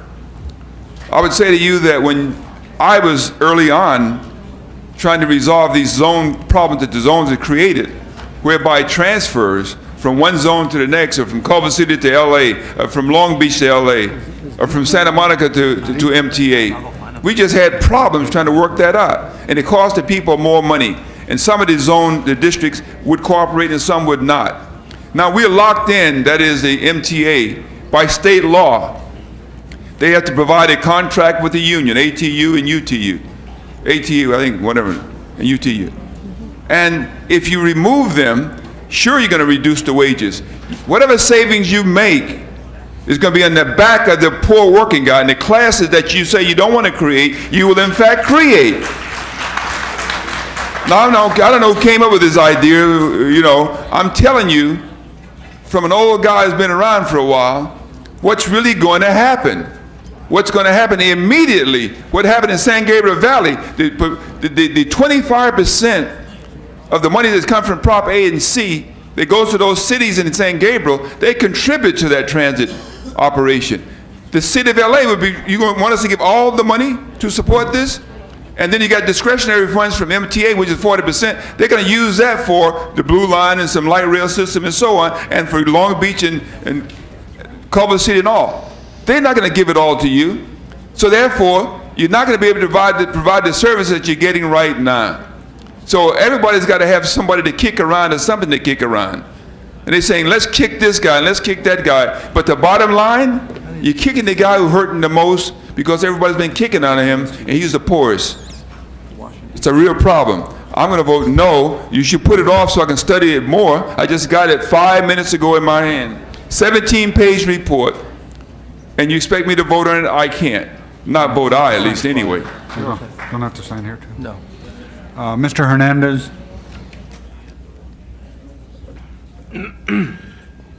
You know, sometimes, in fact, I've said on several occasions to my colleague, Mr. Kowski, when I drive out to Encino, I definitely think I'm in a different city. And I say that because Los Angeles is so large. And I could see where having separate transit areas might save money. And at the same time, it's always been my understanding that if you're in one organization, you can also save money. And so there's a little confusion that I have in regards to this process. One of my concerns is if we start separating the funding that is being basically allocated for that purpose, because then I could easily see areas of the city start wanting to put toll roads and other areas of the city not wanting to pay those toll roads to raise money. I'm sharing it right now because where I'm confused is that we have separate zones. And again, I don't know if the study took this into account. Are we going to have separate rules? Are we going to be treating one part of the city different from another part of the city when it's our department? And I'd like staff to basically answer that question, because I think that would respond to the labor issues, that would respond to a lot of other issues. Councilman, the intent of the zone is to carry out the recommendations that the city, along with MTA, identified in the San Fernando Valley Transit Study. So the kinds of improvements that would occur have really already been outlined. There's a number of savings that can be achieved. The problem is that they can't be achieved today within the current MTA structure. And I think it's important, and we try to identify this in our report, you know, the way that you have, there are many different scales of inefficiencies. I mean, I think there's one issue, and that's why we looked at the retaining of the contracts, which would deal with the wages issue. There's operational efficiencies that can be achieved that may be the flexibility, and we look at our own services. We contract our services, and we have flexibility to change them and tailor them to a community. Some of that flexibility doesn't exist right now within the MTA. And so the intent of this, which is why we felt, even on the 21%, Councilman Goldberg, that there are additional efficiencies that may not necessarily be tied to wages and labor. And once you get into a system as large as the MTA, there's layering and layering upon practices, some of which everybody assumes are labor, and they're just management practices, quite honestly.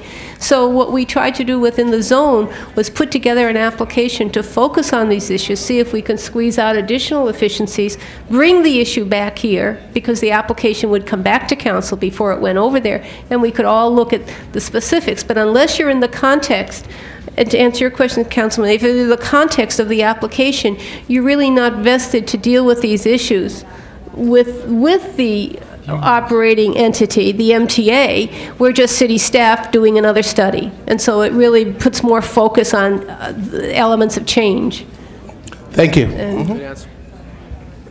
Bernson? You know, I think that some of you are twisting this thing and getting, reading things into here that were not intended, because when I actually introduced the motion for Mr. Alarcon. This is not intended to fragment the transportation ability of the MTA. This is to aid and assist and provide additional service. One of the things we're probably never going to get as far as is an east-west rail line in the San Fernando Valley, certainly not in the lifetime of most of us, with funding being what it is. This has nothing to do with trying to undermine the unions. It has nothing to do with trying, it is merely to set up a procedure where we can focus as a community upon the needs that are not being met by the MTA. And that is done in conjunction with the private sector, similar to the Foothill Line, which they have, which operates in the San Gabriel Valley today.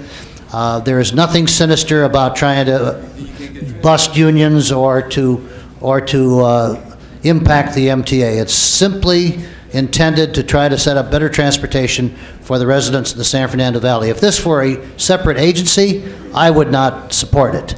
This is a zone, and it's intended to be studied by our group, so come back with recommendations, and those recommendations can include that we pay the same rates to the, you can do that, but we can look at our valley issues separately, and that's what this is intended for. And I would urge an aye vote on this.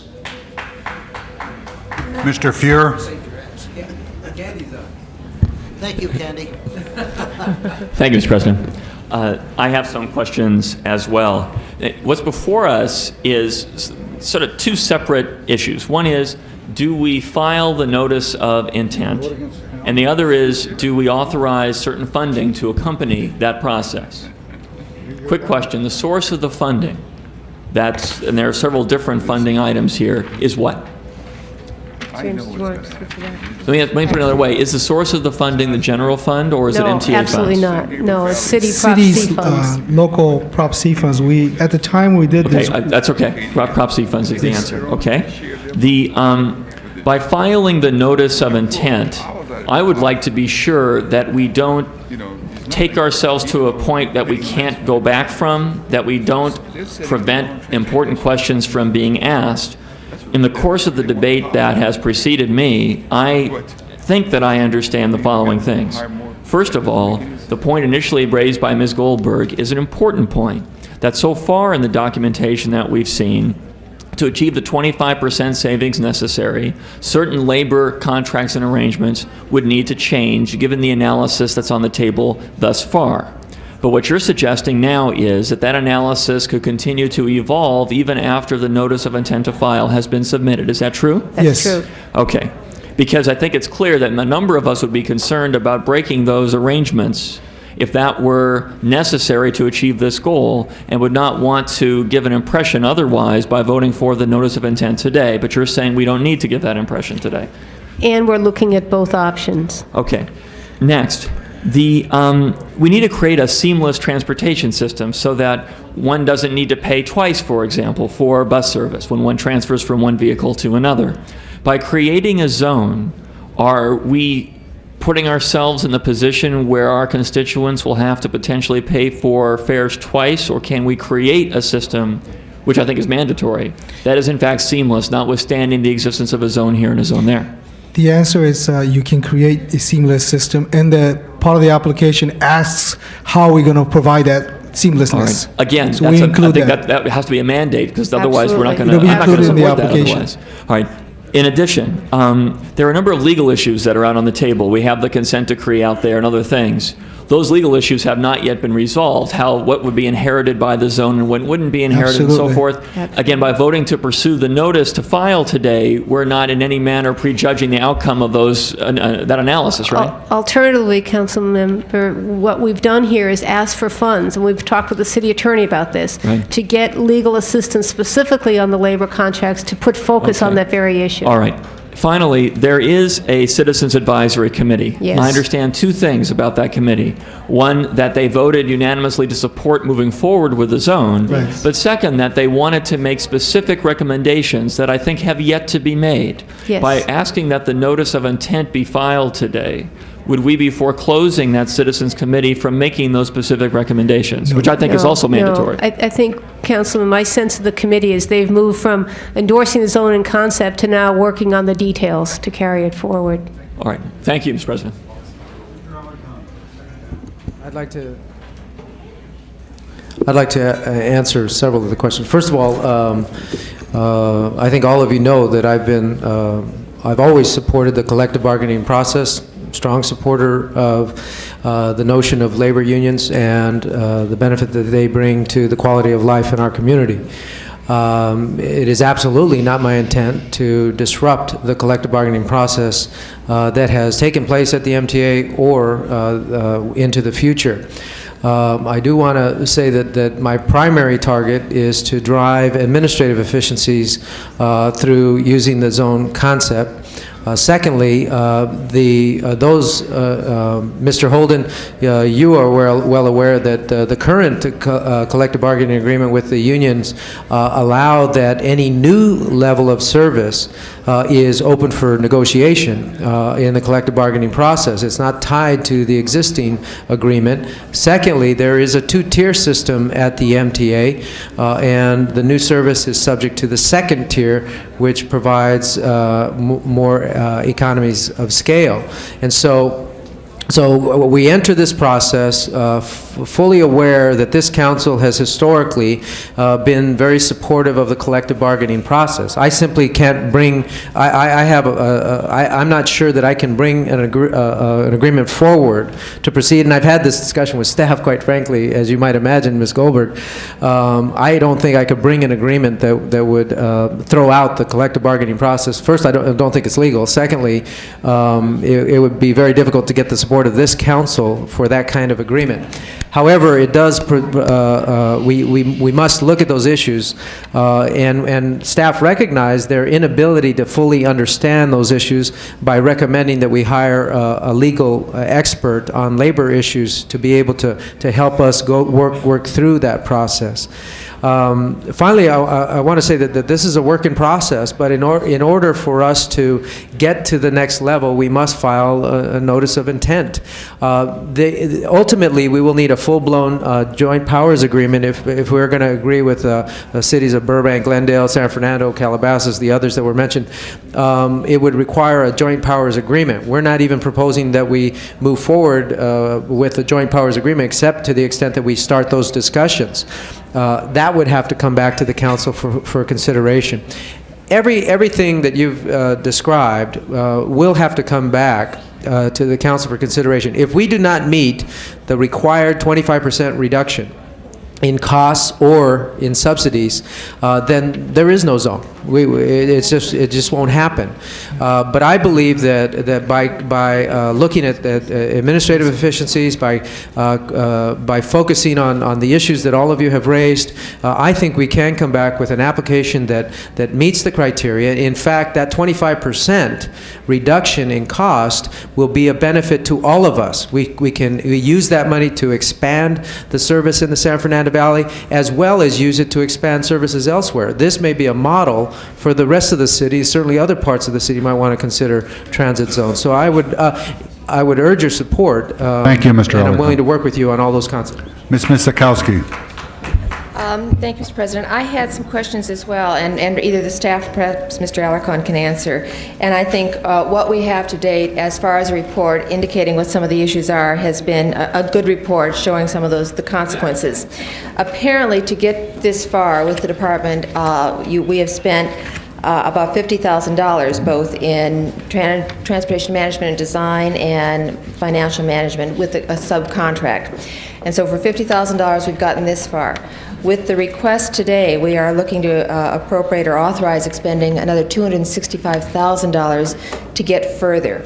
What will the getting further get us? And is that relatively finite, knowing that there might be some contingencies, or are we going to spend a whole heck of a lot more money just to analyze and find out what we need to know? Or is this essentially going to get us to a point where we will know what the consequences are, we can iron out some of the details that the Citizens Committee is recommending, and know with some degree of certainty at the end of that expenditure that we have an up or a down vote? Or is this further to be subcontracts and legal services and legal advice and the like to just still not have a definitive answer?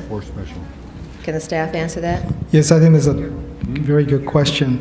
We're confident that the $265,000 that we like to spend in the three categories of the legal consultant, the transit service, transit consultant, and the financial consultant work will be the final amount that will give the council sufficient level of detail to know that we're going to follow or not.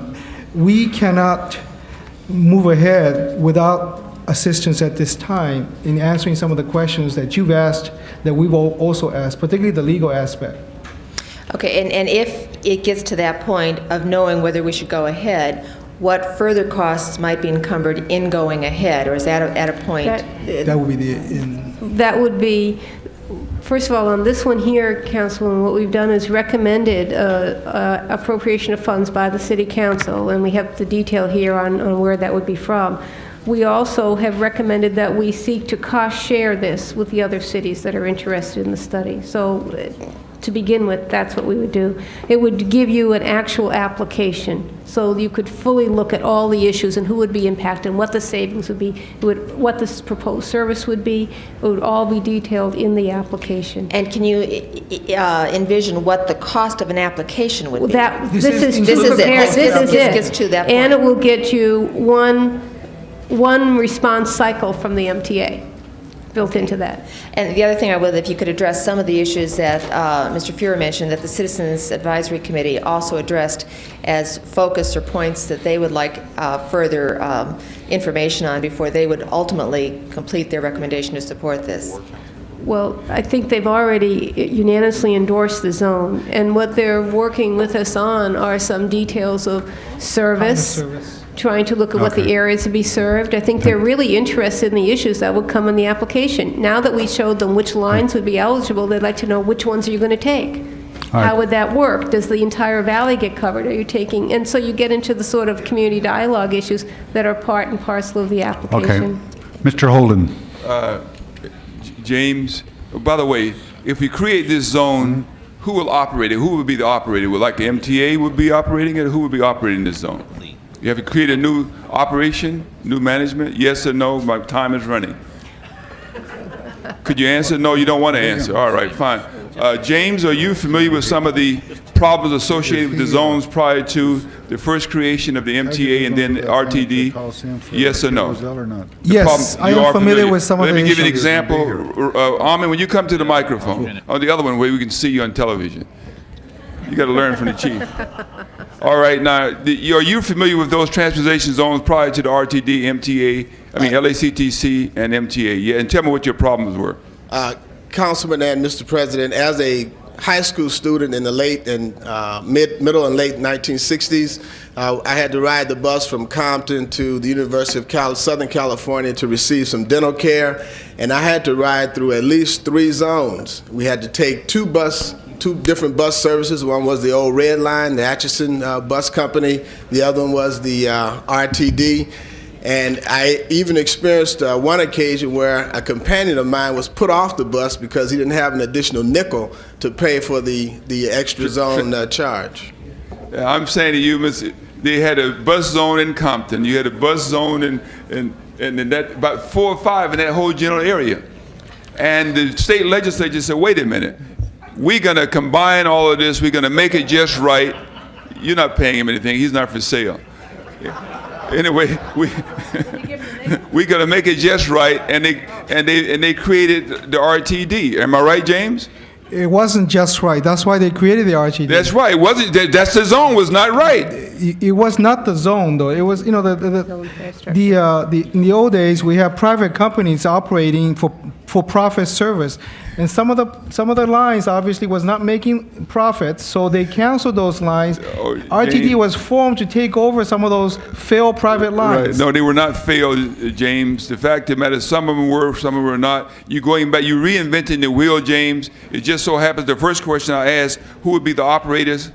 Who would manage this new zone if it were to be created? That would be LADOT? Negative. No. That would be developed through the Joint Powers Agreement discussions. Yeah, well, anyway, under my last 28 seconds, I'm going to say to you that I'm not going to make the mistakes all over again. Never again. And that applies here as well. We've had too many problems with this zone operation type, and it's just not going to work for the good of the people, especially in the transfers. You know what the problems are. Nate, you should know what the answers are before you ask questions. You know what the problems are. In my last 6 seconds, you know what they are. You just refuse to answer. Okay. And now Mr. my time Wax. is up. Mr. President, I've been hesitant to talk about this because I'm afraid it'll hurt the cause, especially if I'm honest. But, I think we have to address this straightforwardly. I think Ms. Goldberg and Mr. Holden have raised some, really valid issues. A big portion of the savings will come from the labor costs. I think Ms. Banerjee and all have said that, however, that there are other efficiencies that are not related to that may also produce savings. And obviously I'm probably willing to support a proposal that Ms. Goldberg would not support and to achieve maximum savings. But let's put out what's possible on the line. The consultants have told us that the possible range of savings, depending upon where they come from and how they're achieved, have quite a large range. The optimum saving that they talked about was reducing a fare from $1.35 to $1, adding more buses, and still operating the system 25% cheaper. Now, to me, that's fantastic. The whole MTA, not just the Valley, ought to be doing that so that we could be getting a lot more transportation from our dollars spent.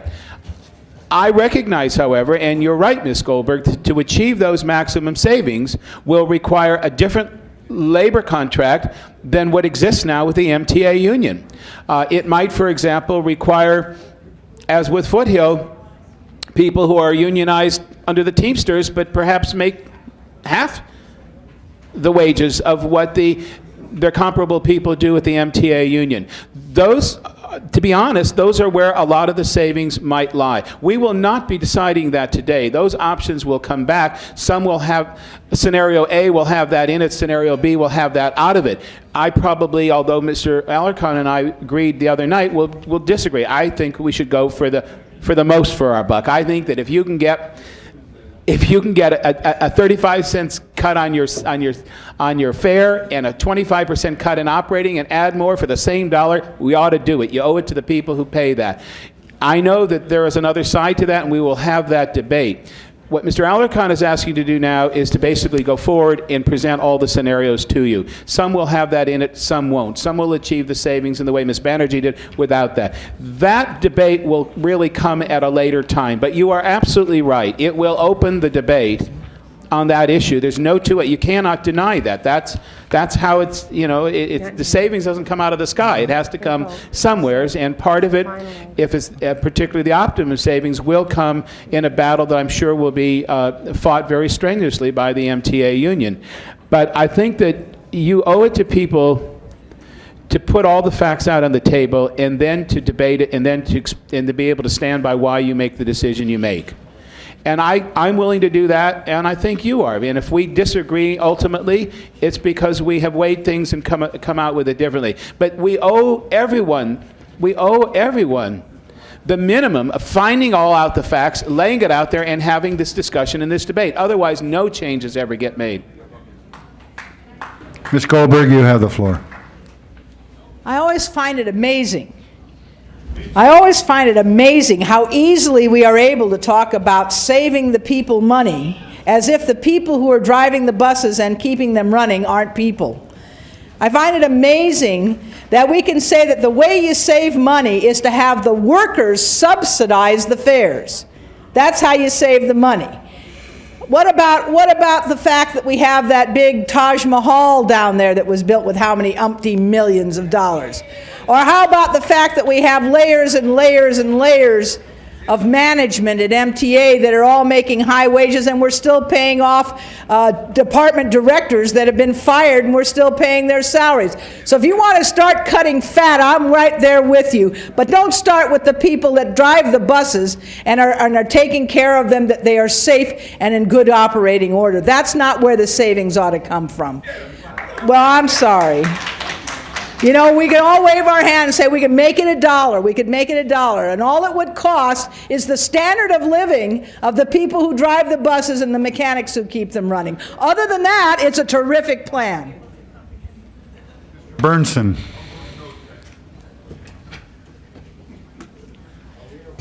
Yeah, well, I didn't know. I moved the previous question on the entire matter. Prepare the roll on the previous question.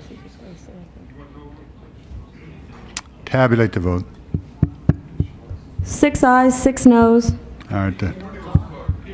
Mr. Wax wants to speak again, so we'll call on him. This debate when the options came back, Ms. Goldberg, but if you want to raise it now, I'll raise it with you. Who in the heck do you think rides those buses? Mostly workers. And why should all those workers you represent who ride those buses pay so much more than they have to pay so that you can take care of a few people who make a lot more than their counterparts? The people who are running the system are unionized. They are workers. In Foothill, they are Teamster workers. They belong to a strong union, and they make maybe half of what the politicians are willing to pay the same people in another union to take care of their friends. And your workers who ride those buses pay for that. Mr. Alarcon. Okay, I think we have painted the two extremes. And as is typical for the tough decisions that we make, we're more likely to find ourselves in the middle. By the way, I want to clarify a factual mistake that Mr. Wax made. He talked about the extreme savings that we would get: expanded bus service, reduced fare to $1, and then he said that we would still save 25%. Actually, it's 40% on that extreme. So as you can see, there's a lot of wiggle room, and you can still save 25%. I would hate to see us entrench ourselves in an extreme position and not have the opportunity to bring back a proposal that meets the 25% reduction in either cost or subsidy. I want to spend, I mean, the one thing a lot of people don't realize is to make the criteria, if you can reduce it in terms of the subsidies at 25%, you meet the criteria, and cost is a lesser issue. So I want to drive as much efficiencies on the subsidy side as well. In addition to that, we can provide additional service, and we can negotiate where does that 25% savings go. It might go anywhere. I would certainly want the Valley to get expanded service, but if we can use this conceptually to help us drive a better process throughout the system, then we might be able to create a lot more transit services throughout, maintain the collective bargaining agreements, and create cleaner buses, more transit services to all the people of Los Angeles. Right now, all we want to do is file a notice of intent, but I think one thing that is clear now to staff that I'm not sure was absolutely clear before, because I had this discussion with staff, and that is that we are, as a council of 15, going to have to develop the position that ultimately works. If we split down the middle and go to the radical extremes, we won't be able to do anything. But if we can work together I believe we can uphold the principles of the collective bargaining agreements. I believe that we can reduce overall costs or subsidies by 25%. I believe we can eliminate a lot of the fat that exists at the MTA now in terms of administrative costs. I also believe we can expand service. If we can't do that, I won't even support the agreement. That's my goal, and I want to work with each and every one of you to accomplish that. Thank you, Mr. Fuhr. Move the question. All right, prepare the roll on the previous question. Tabulate the vote. 11 ayes, 1 no. That is approved.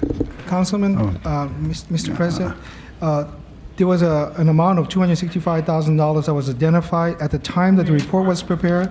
We did not identify the funding source. and I would Mr. like Holden, would you let the man explain what he's talking about, please? I would like to request that one more item number 8 be inserted that identifies the funding source as a Prop C Local Transportation Assistance Fund number 540 from the account matching funds other agencies account number. Why didn't you give us that earlier? We were handed it to by staff, so we didn't want to. Well, Mr. Alarcon, you want to include that in your... Okay, all right. You're going to vote against it anyway, Nate, so please prepare the roll. Prepare the roll. Prepare the roll. Would somebody give me... Prepare the roll. I did. Tabulate the vote. Tabulate the vote. 10 ayes, 2 noes. Okay, that is approved. Thank you. I don't know what he... Okay, that is approved. Okay, members of the council, I want to point out...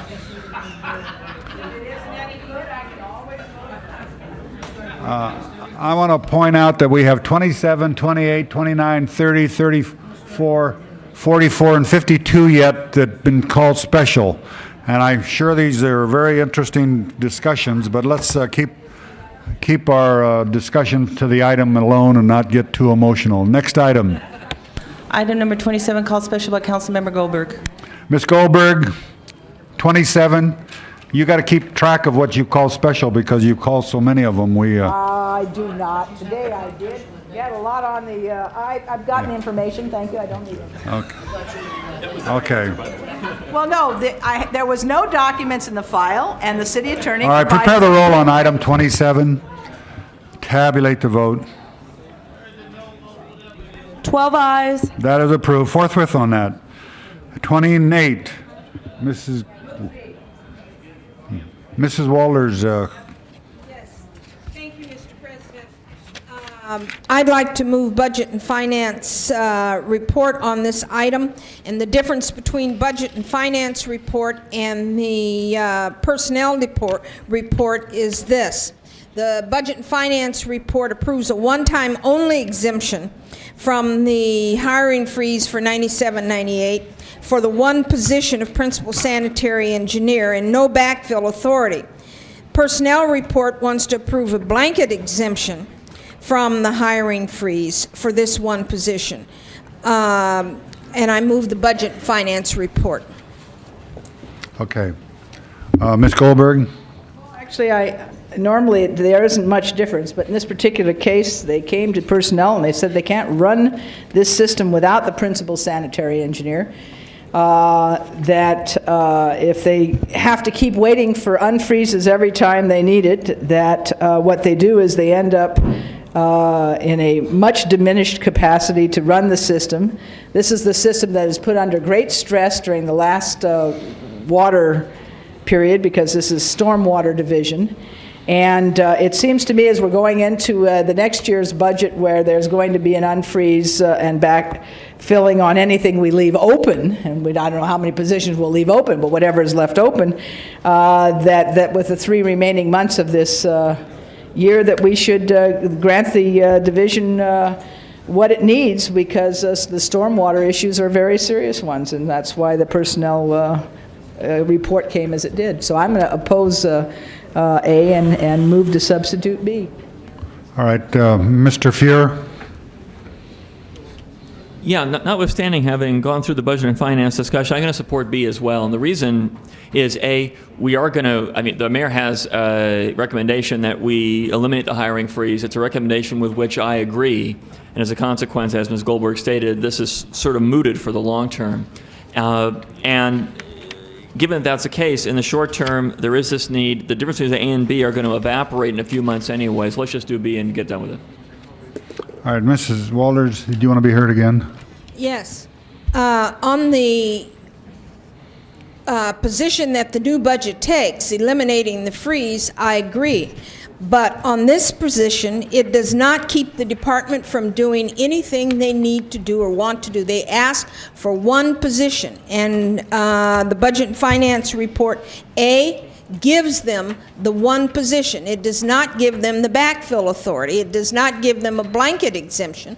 And when we get into the new budget in the next year, if they want to hire other people, there will be no freeze. As long as they've got the budget, they can do it. But that's not the rules under which this year's budget is operating. So I move Budget and Finance Report A. Okay, we have Mrs. Walters' motion. Okay, Ms. Goldberg moves to substitute B. All right, prepare the roll. This is on the question to substitute. Take 8 votes to call the roll. Prepare the roll.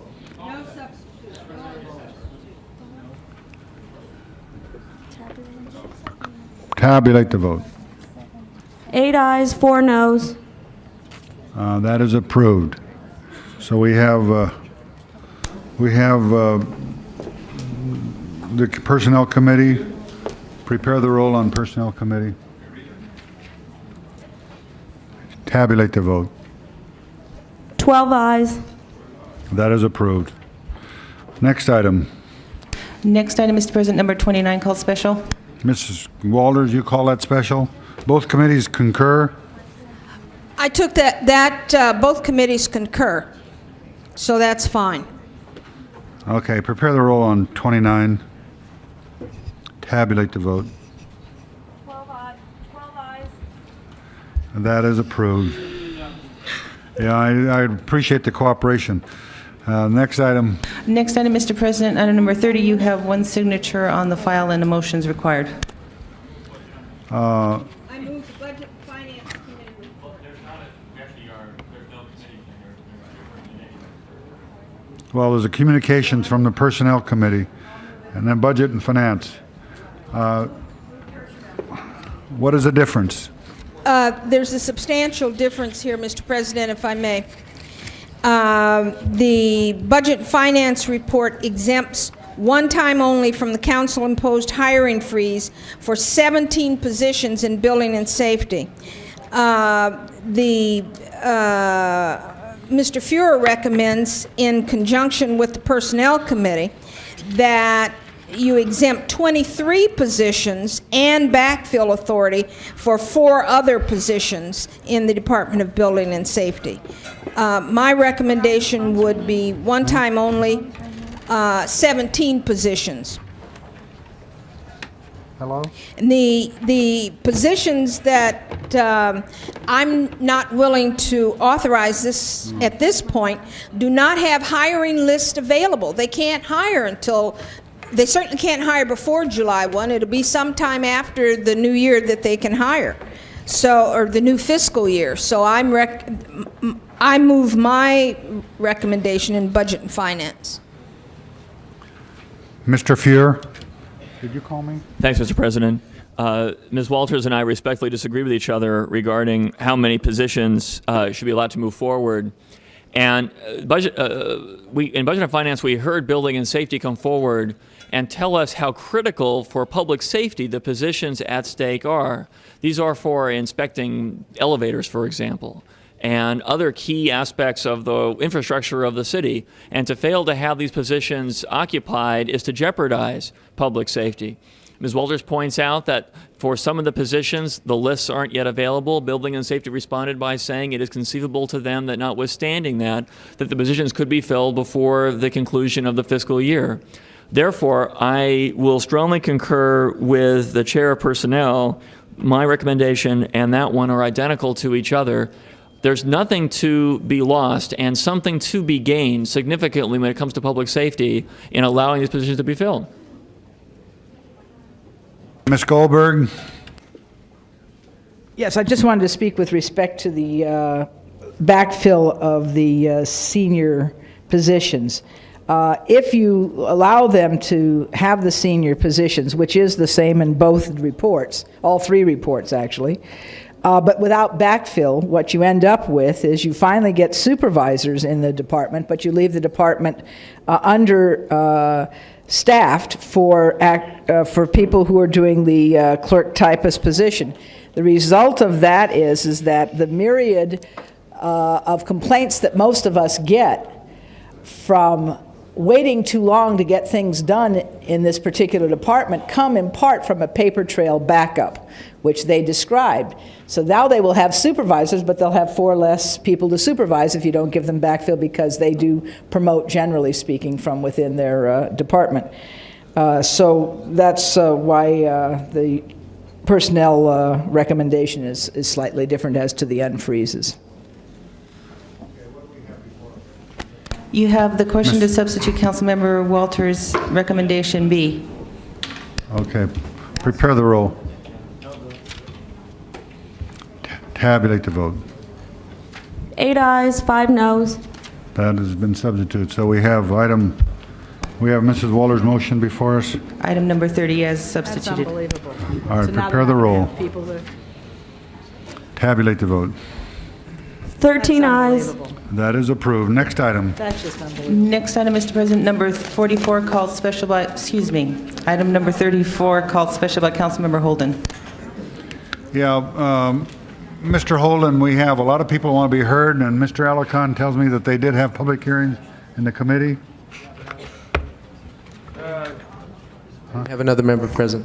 Yeah, well, I know, but... I'd like to move a 5-minute hearing on the item 34. Well, we have to have a public hearing, so why don't we have one on each side? Milton, somebody, what's your last name? I'm not going to attempt to pronounce it. Bell Cab. UTI. Thank you very much. My name is Milen Gabrayesus. All respected Mr. President and the council members. We are a cab driver more than 10 and 20 years UTI members. Now we have somebody listen to us, our problem, we can solve right away bandit tax operation in the city of Los Angeles.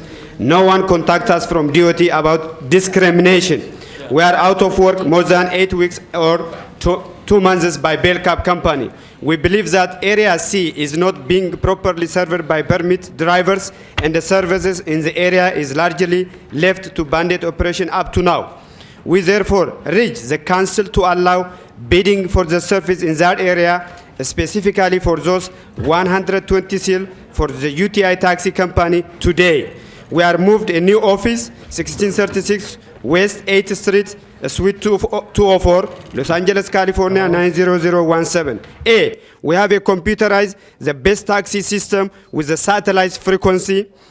B, we have 12 telephone line installed already. C, we have a car not working.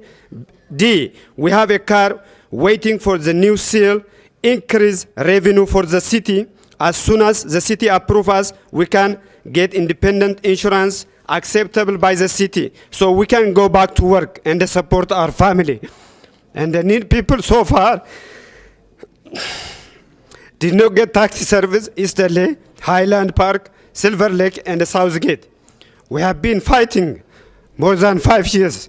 We hope you support us today, our case to improve taxi service. Population in the city of Los Angeles for the last 5 years, 40% increase. All those people cannot buy a car, cannot buy for insurance. For this reason, we have to award it or given to us as a car driver. Okay. So Thank you very much. we're going to have one Bye-bye. person on the other side speak, if there is such a thing. If not, we'll close the public hearing. All right, Mr. Holden, did you call this special? We'll make all the cards part of the file.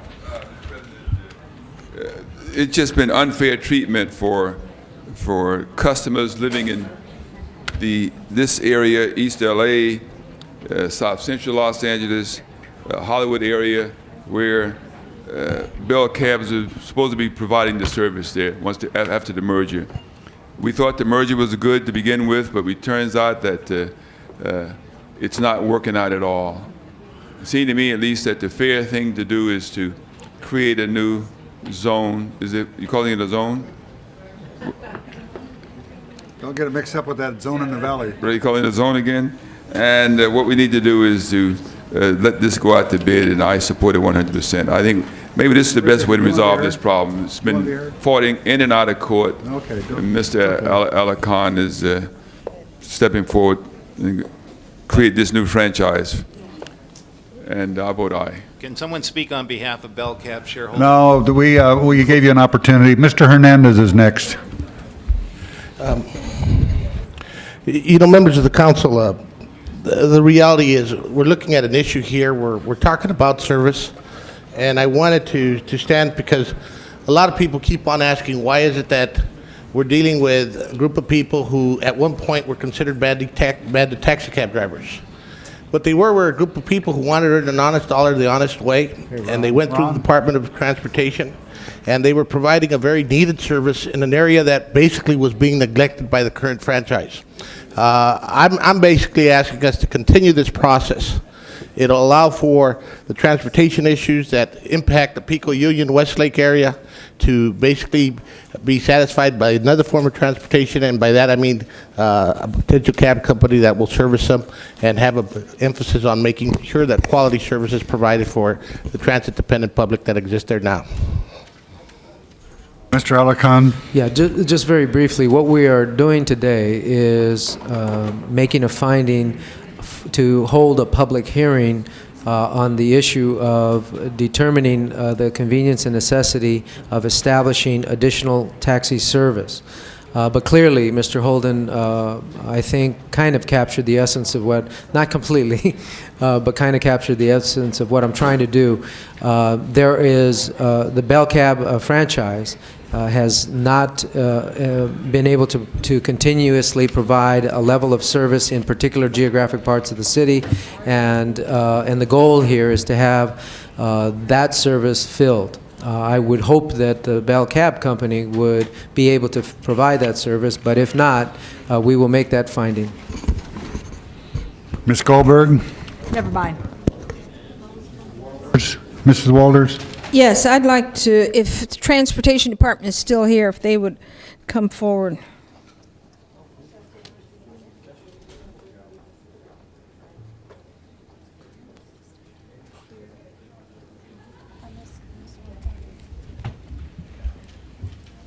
Mr. Okazaki, I understand that DOT's recommendation is that we seek the advice of the city attorney. Does that, in this matter, does that mean before we take this step for a public hearing or subsequent to or along with, or that we seek that advice today before we vote on the report that's before us? If the report refers to taking this item back to the Transportation Commission and the department and the commission hold a public hearing, I don't think the city attorney needs to comment. But if you're concluding that today's meeting is the public hearing, I think maybe we need to have the city attorney here. Okay.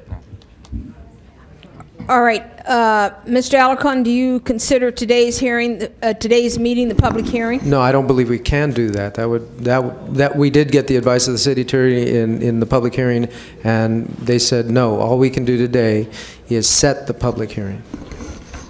They were and is that okay. going to be held by us or the Transportation Commission? Transportation Commission? We were intending to send it to the Transportation Committee. Commission. All right, That's fine. Thank you. Thank you, Mr. Okazaki. Okay. Ms. Misakowski?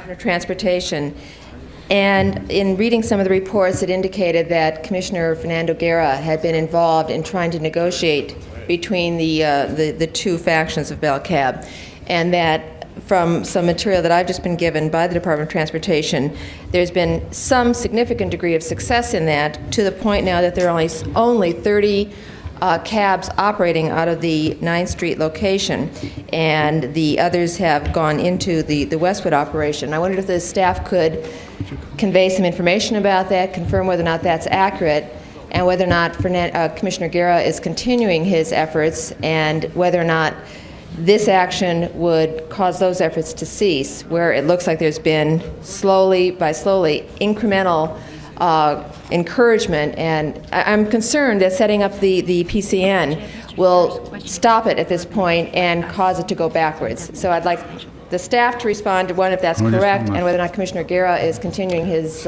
negotiating efforts. Introduce yourself. Bob Camus with the Department of Transportation.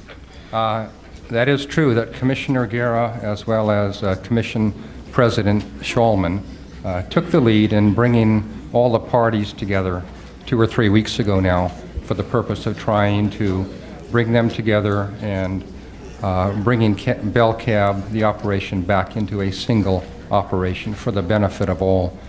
The effort wasn't totally successful. I don't believe the commissioners are continuing that effort at this point in time. Yeah, they are. They are. Yes. And how does the action I stand corrected then. How does the action we're taking today either help or hurt that effort of attempting to help force the issue of coming together, consolidation, settle the outstanding issues internally? That's difficult to determine. We do know over the past few weeks that the number of taxi cab shareholders that had operated out of 9th Street has shrunk.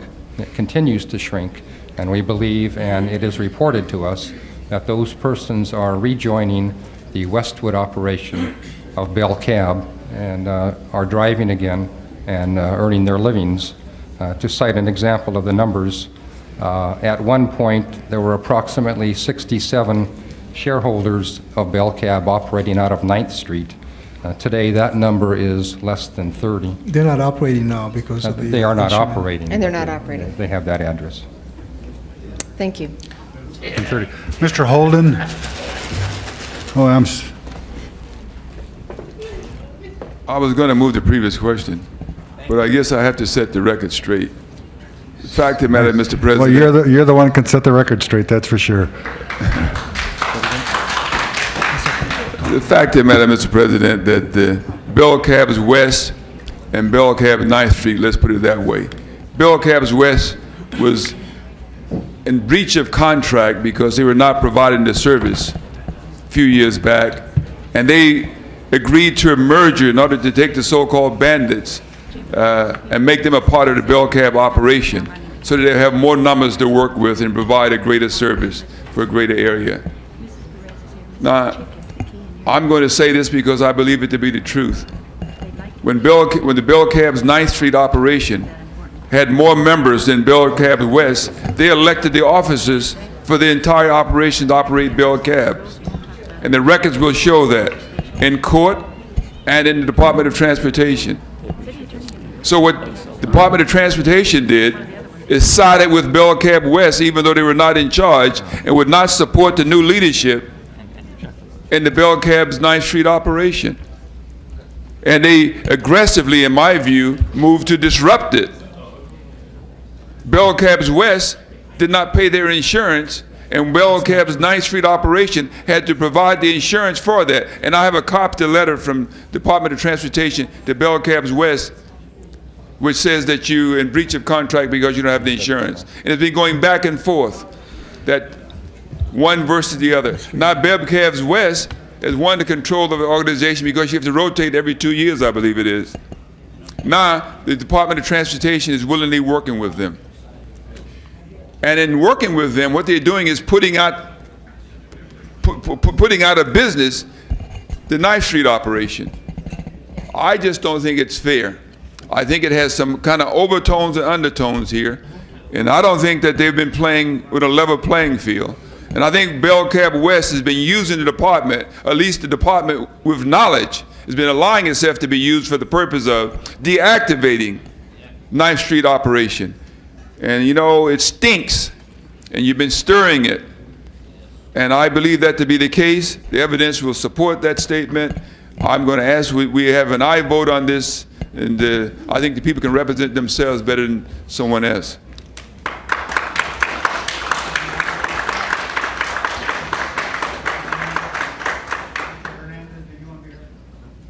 Mr. Alarcon, did you want to be heard? Okay, then what do we have before us? Mrs. Chick, you want to be heard? I would just like to hear from staff in terms of the findings for a public convenience and necessity hearing that we're proceeding on. If you could perhaps once again make those very clear. What are the findings that are having us go forward on this?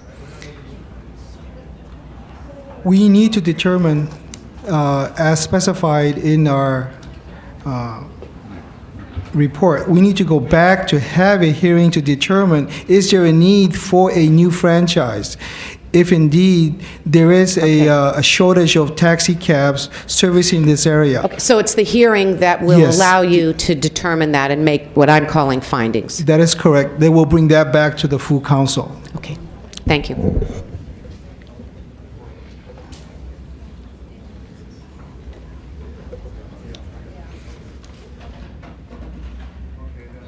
Prepare the roll on 34. Tabulate the vote. 11 ayes, 2 noes. Okay.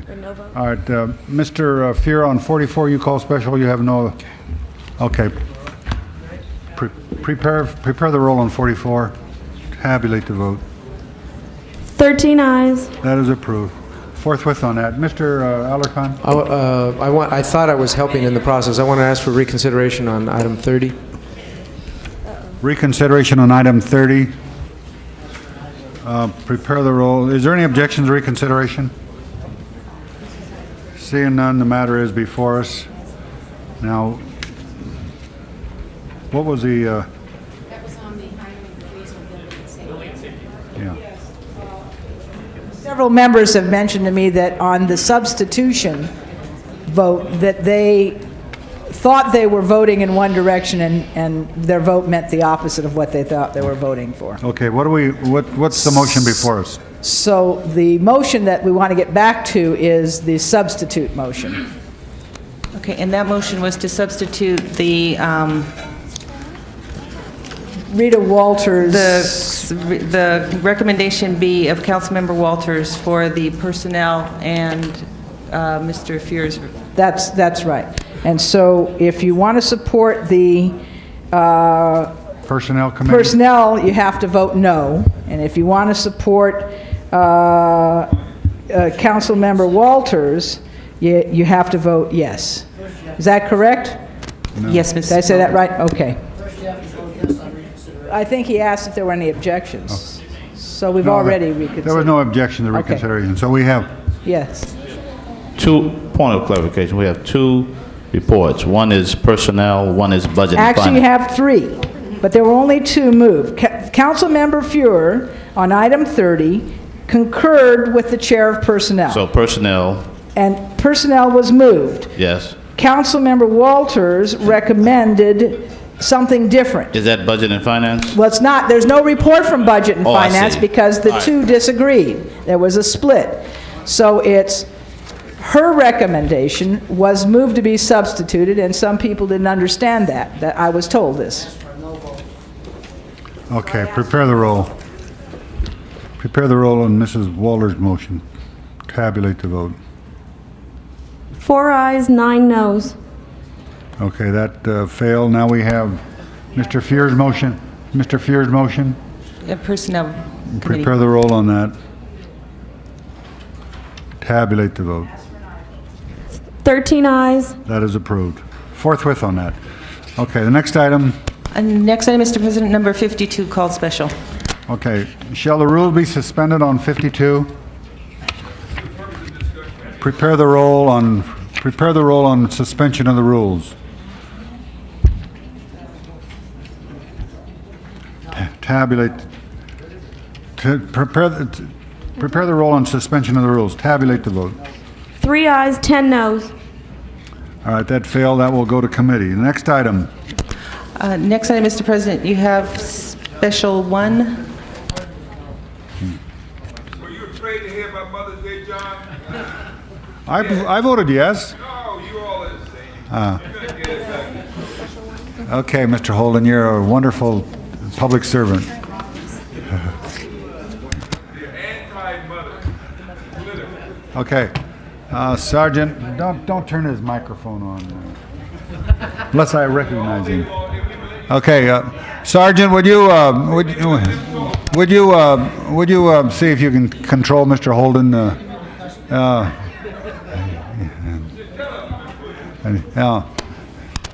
The next item. You have Special 1 before you. All right. Would you tell us about the findings? Yes, thank you. Gail Weingart, Assistant City Attorney. On April 4th, 1998, Mr. Lorca Venetos was struck by a hit-and-run brown Ford Explorer on Sunset Boulevard. He subsequently died of his injuries. The Los Angeles Police Department has called and asked that that a reward be given so that hopefully further leads in the community will come forth. Therefore, the council need to make the findings that the need to act arose after the posting of the agenda, and there's an immediate need to act. Okay, prepare the roll on the findings. Tabulate the vote. 12 ayes. The matter is before us. Prepare the roll. Is there any discussion on the matter, the issue? If not, prepare the roll. Tabulate the vote. 12 ayes. That is approved. Forthwith on that. Next item. Next item, Mr. President, Special 2. Yes, thank you. On this, on April 6th, 1998, Mr. Luis Garcia, who is a 58-year-old resident of Hollywood, was found dead in his apartment, and somebody is believed to have entered through the rear residence and ransacked the apartment and escaped with his property. The detectives called late yesterday asking that this reward be issued so that further leads could come forth. The council needs to make the findings that the need to act arose after the posting of the agenda, and there's an immediate need to act. Okay, prepare the roll on the findings. Tabulate the vote. 13 ayes. That is approved. Now we have the matter before us. Any discussion? If not, prepare the roll. Tabulate the vote. 13 ayes. That is approved. Forthwith on that. Next item. Next item, Mr. President, this is the time for comments from the public on non-agenda items. Okay, we have Maria Elena Durazo wants to be heard. Set the 10-minute. Set the 10 minutes.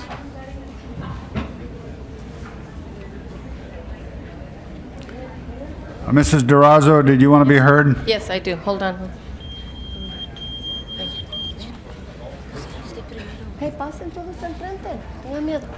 Good afternoon, City Council members.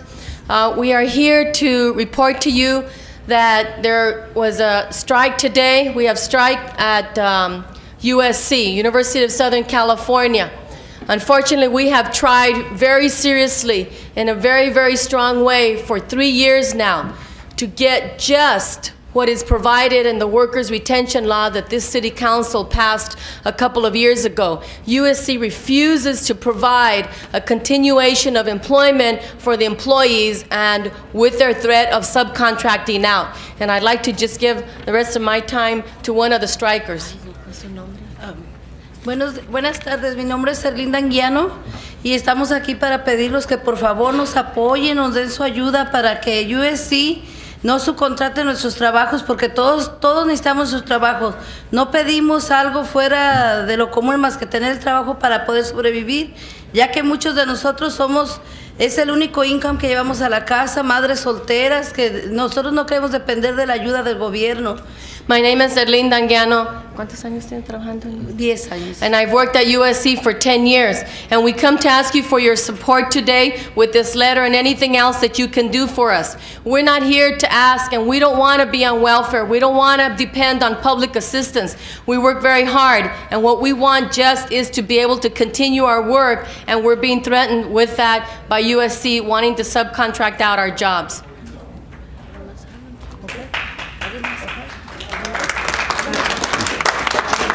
And what we've asked is, we've given every member of the city council an envelope with a letter, and if you could sign that and give that to me right now, we would like to turn that in to President Sample, and also if you could call President Sample and tell him that you are very concerned and that this is wrong to do. If all they would do is follow the spirit of the workers' retention law that you passed, it would go a long way in settling this. Thank you very much. Thank you. Richard Robinson.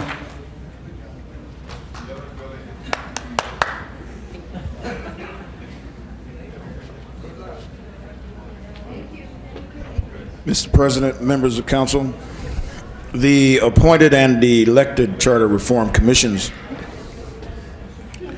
have agreed that the mayor should hire and fire department managers.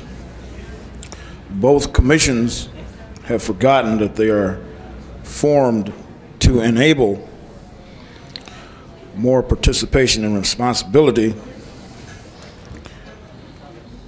from the city's neighborhoods. A city manager should have the responsibility for hiring and firing department managers. Thank you. Candido Mars. Thank you, Mr. President. That's Candido Maras. Thank you, sir. I just wanted to comment about something that was said last week. Mrs. Goldberg, last week on an item you said you didn't want to turn it into a war. And I would like to ask you, never stop taking an issue and turning it into a battle and a battle into a war. Because when you do that, people benefit from that. It's like the agenda. I don't mean to be disrespectful, Mr. Ferraro, but when she calls things special, more information comes forth, and as a constituent of the 12th district, I'm better informed, and I can understand an issue better. In regards to the Valley Transit, I would like to see the Valley Transit. I would like to see people pay less, but I don't want it done if workers have to be paid less. So, thank you. Okay, that's all the cards we have, so the public comment period is closed. The next item. Next item, Mr. President, number 47 and 48 are closed session items. Okay, we're going to go into executive session. Would everyone leave the council chamber that's not involved with the executive session?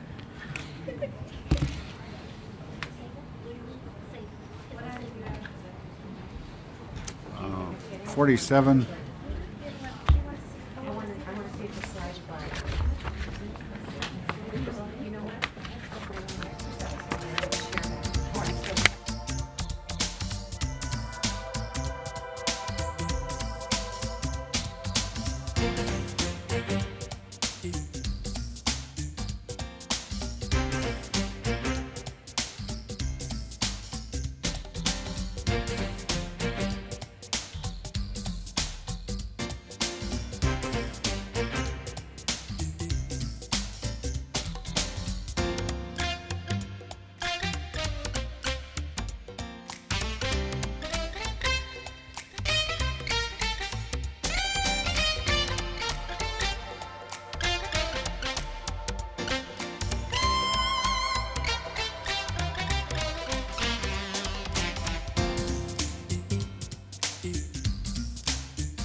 Wait, no, we got to vote on.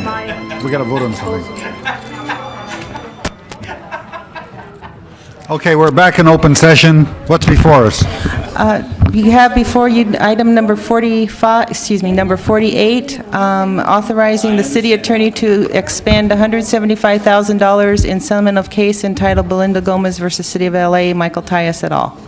Okay, prepare the roll on that. Tabulate the vote. That is approved. Forthwith on that. Okay, we anything else on the desk? Motions for posting and referral. No objections, unanimous vote. You have excuses. Councilmember Chick requests to be excused for today's meeting to come in late, meets council policy. Yeah, unanimous vote. Councilmember Ferraro requests to be excused Friday, May 8th, meets, motion required, leaves 11, and that's for city business. Mr. Alarcon moves, unanimous vote. Councilmember Alatorre requests to be excused April 28th, 29th, May 1st, meets council policy for personal business. Unanimous vote. Councilmember Chick requests to be excused to arrive at 11 a.m. for city business Wednesday, May 6th, meets council policy. Unanimous vote. That clears the desk, Mr. President. Okay, we have some adjourning motions. Would everyone please stand?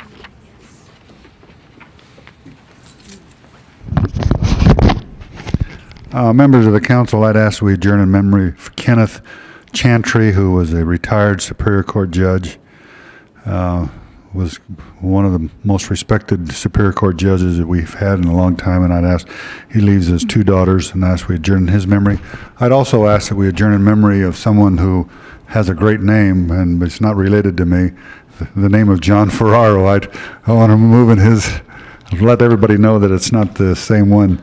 So I had to check myself, and if my pulse, when I first thought, Mrs. Chick?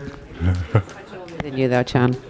But I would like to ask all of you to join with me in adjourning in memory of the father of my City Hall staff member, Lynetta Marion. Her father, John Jamgochin, age 75, he just had his birthday on Easter Day, passed away peacefully at home on April 24th. The funeral services were today at St. Peter's Church this morning.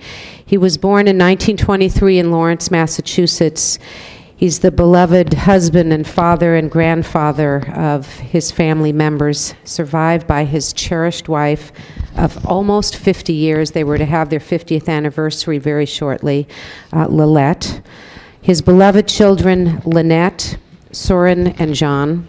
His son and daughter-in-laws, Richard, Patrice, and Maureen. And his treasured grandchildren, Michael and Melissa, Katie, Joseph, Danielle, Jennifer, and Emily. He lived in the San Fernando Valley for 50 years, and he owned and operated a dry cleaners that became known throughout the area for its quality, the Tinkerbell Dry Cleaners in Granada Hills. He ran for 40 years. He was an active member of St. Peter's Church and helped very many people with both his skills and his caring and his sense of humor, and he will be deeply missed, not only by Lynette and the rest of the family members, but by Lynette's adopted family, all of the Chick staff. Thank you. All members. Councilmember Walters. Thank you, Mr. President. I'd like to ask the council to adjourn in memory of Kenneth Washington, who was a Board of Trustees member for the Community College District. All members. His services will be Saturday morning. And Mr. Washington certainly had an outstanding career in education, both as an elected official, as a staff person, as a college president. Some of us may recall that he was among the first group of people who were elected to the Community College Board of Trustees. I think there were 150 candidates in that race, and 2 of the ones who were elected were Jerry Brown and Kenneth Washington. And Mike Antonovich. Wow. Yes. So he's a real loss to the community, and thank you for adjourning in his memory. Mr. Wax. Yes, first I'd like to adjourn in the memory of Shirley Minter, who is the wife of the late Hal Minter, who had been a commissioner in the city of Los Angeles for a number of years, and a remarkable woman named Thelma Neuwirth, who some of you may have known. She was a remarkable social activist, one of the founders of Temple Isaiah and one of the real founders and activists in the entire sort of Democratic Club movement in the 60s. Very, very influential woman. Her daughter was a good friend of mine at UCLA and was a source of a lot of inspiration and advice when I first decided to run for public office, and I'll give the clerk the pertinent information. Ms. Goldberg? I just also wanted to add that I had the really wonderful opportunity of working with Mr. Washington while a teacher at high schools in Compton. There was a very close relationship between the community college and the high school district, which wasn't always true, and a large part it was due to Mr. Washington's efforts of making connections between the high schools and the community college. And I didn't know that he had died, and I'm very sorry to hear it and would like to join you in remembering him. No further adjournments. Call the roll.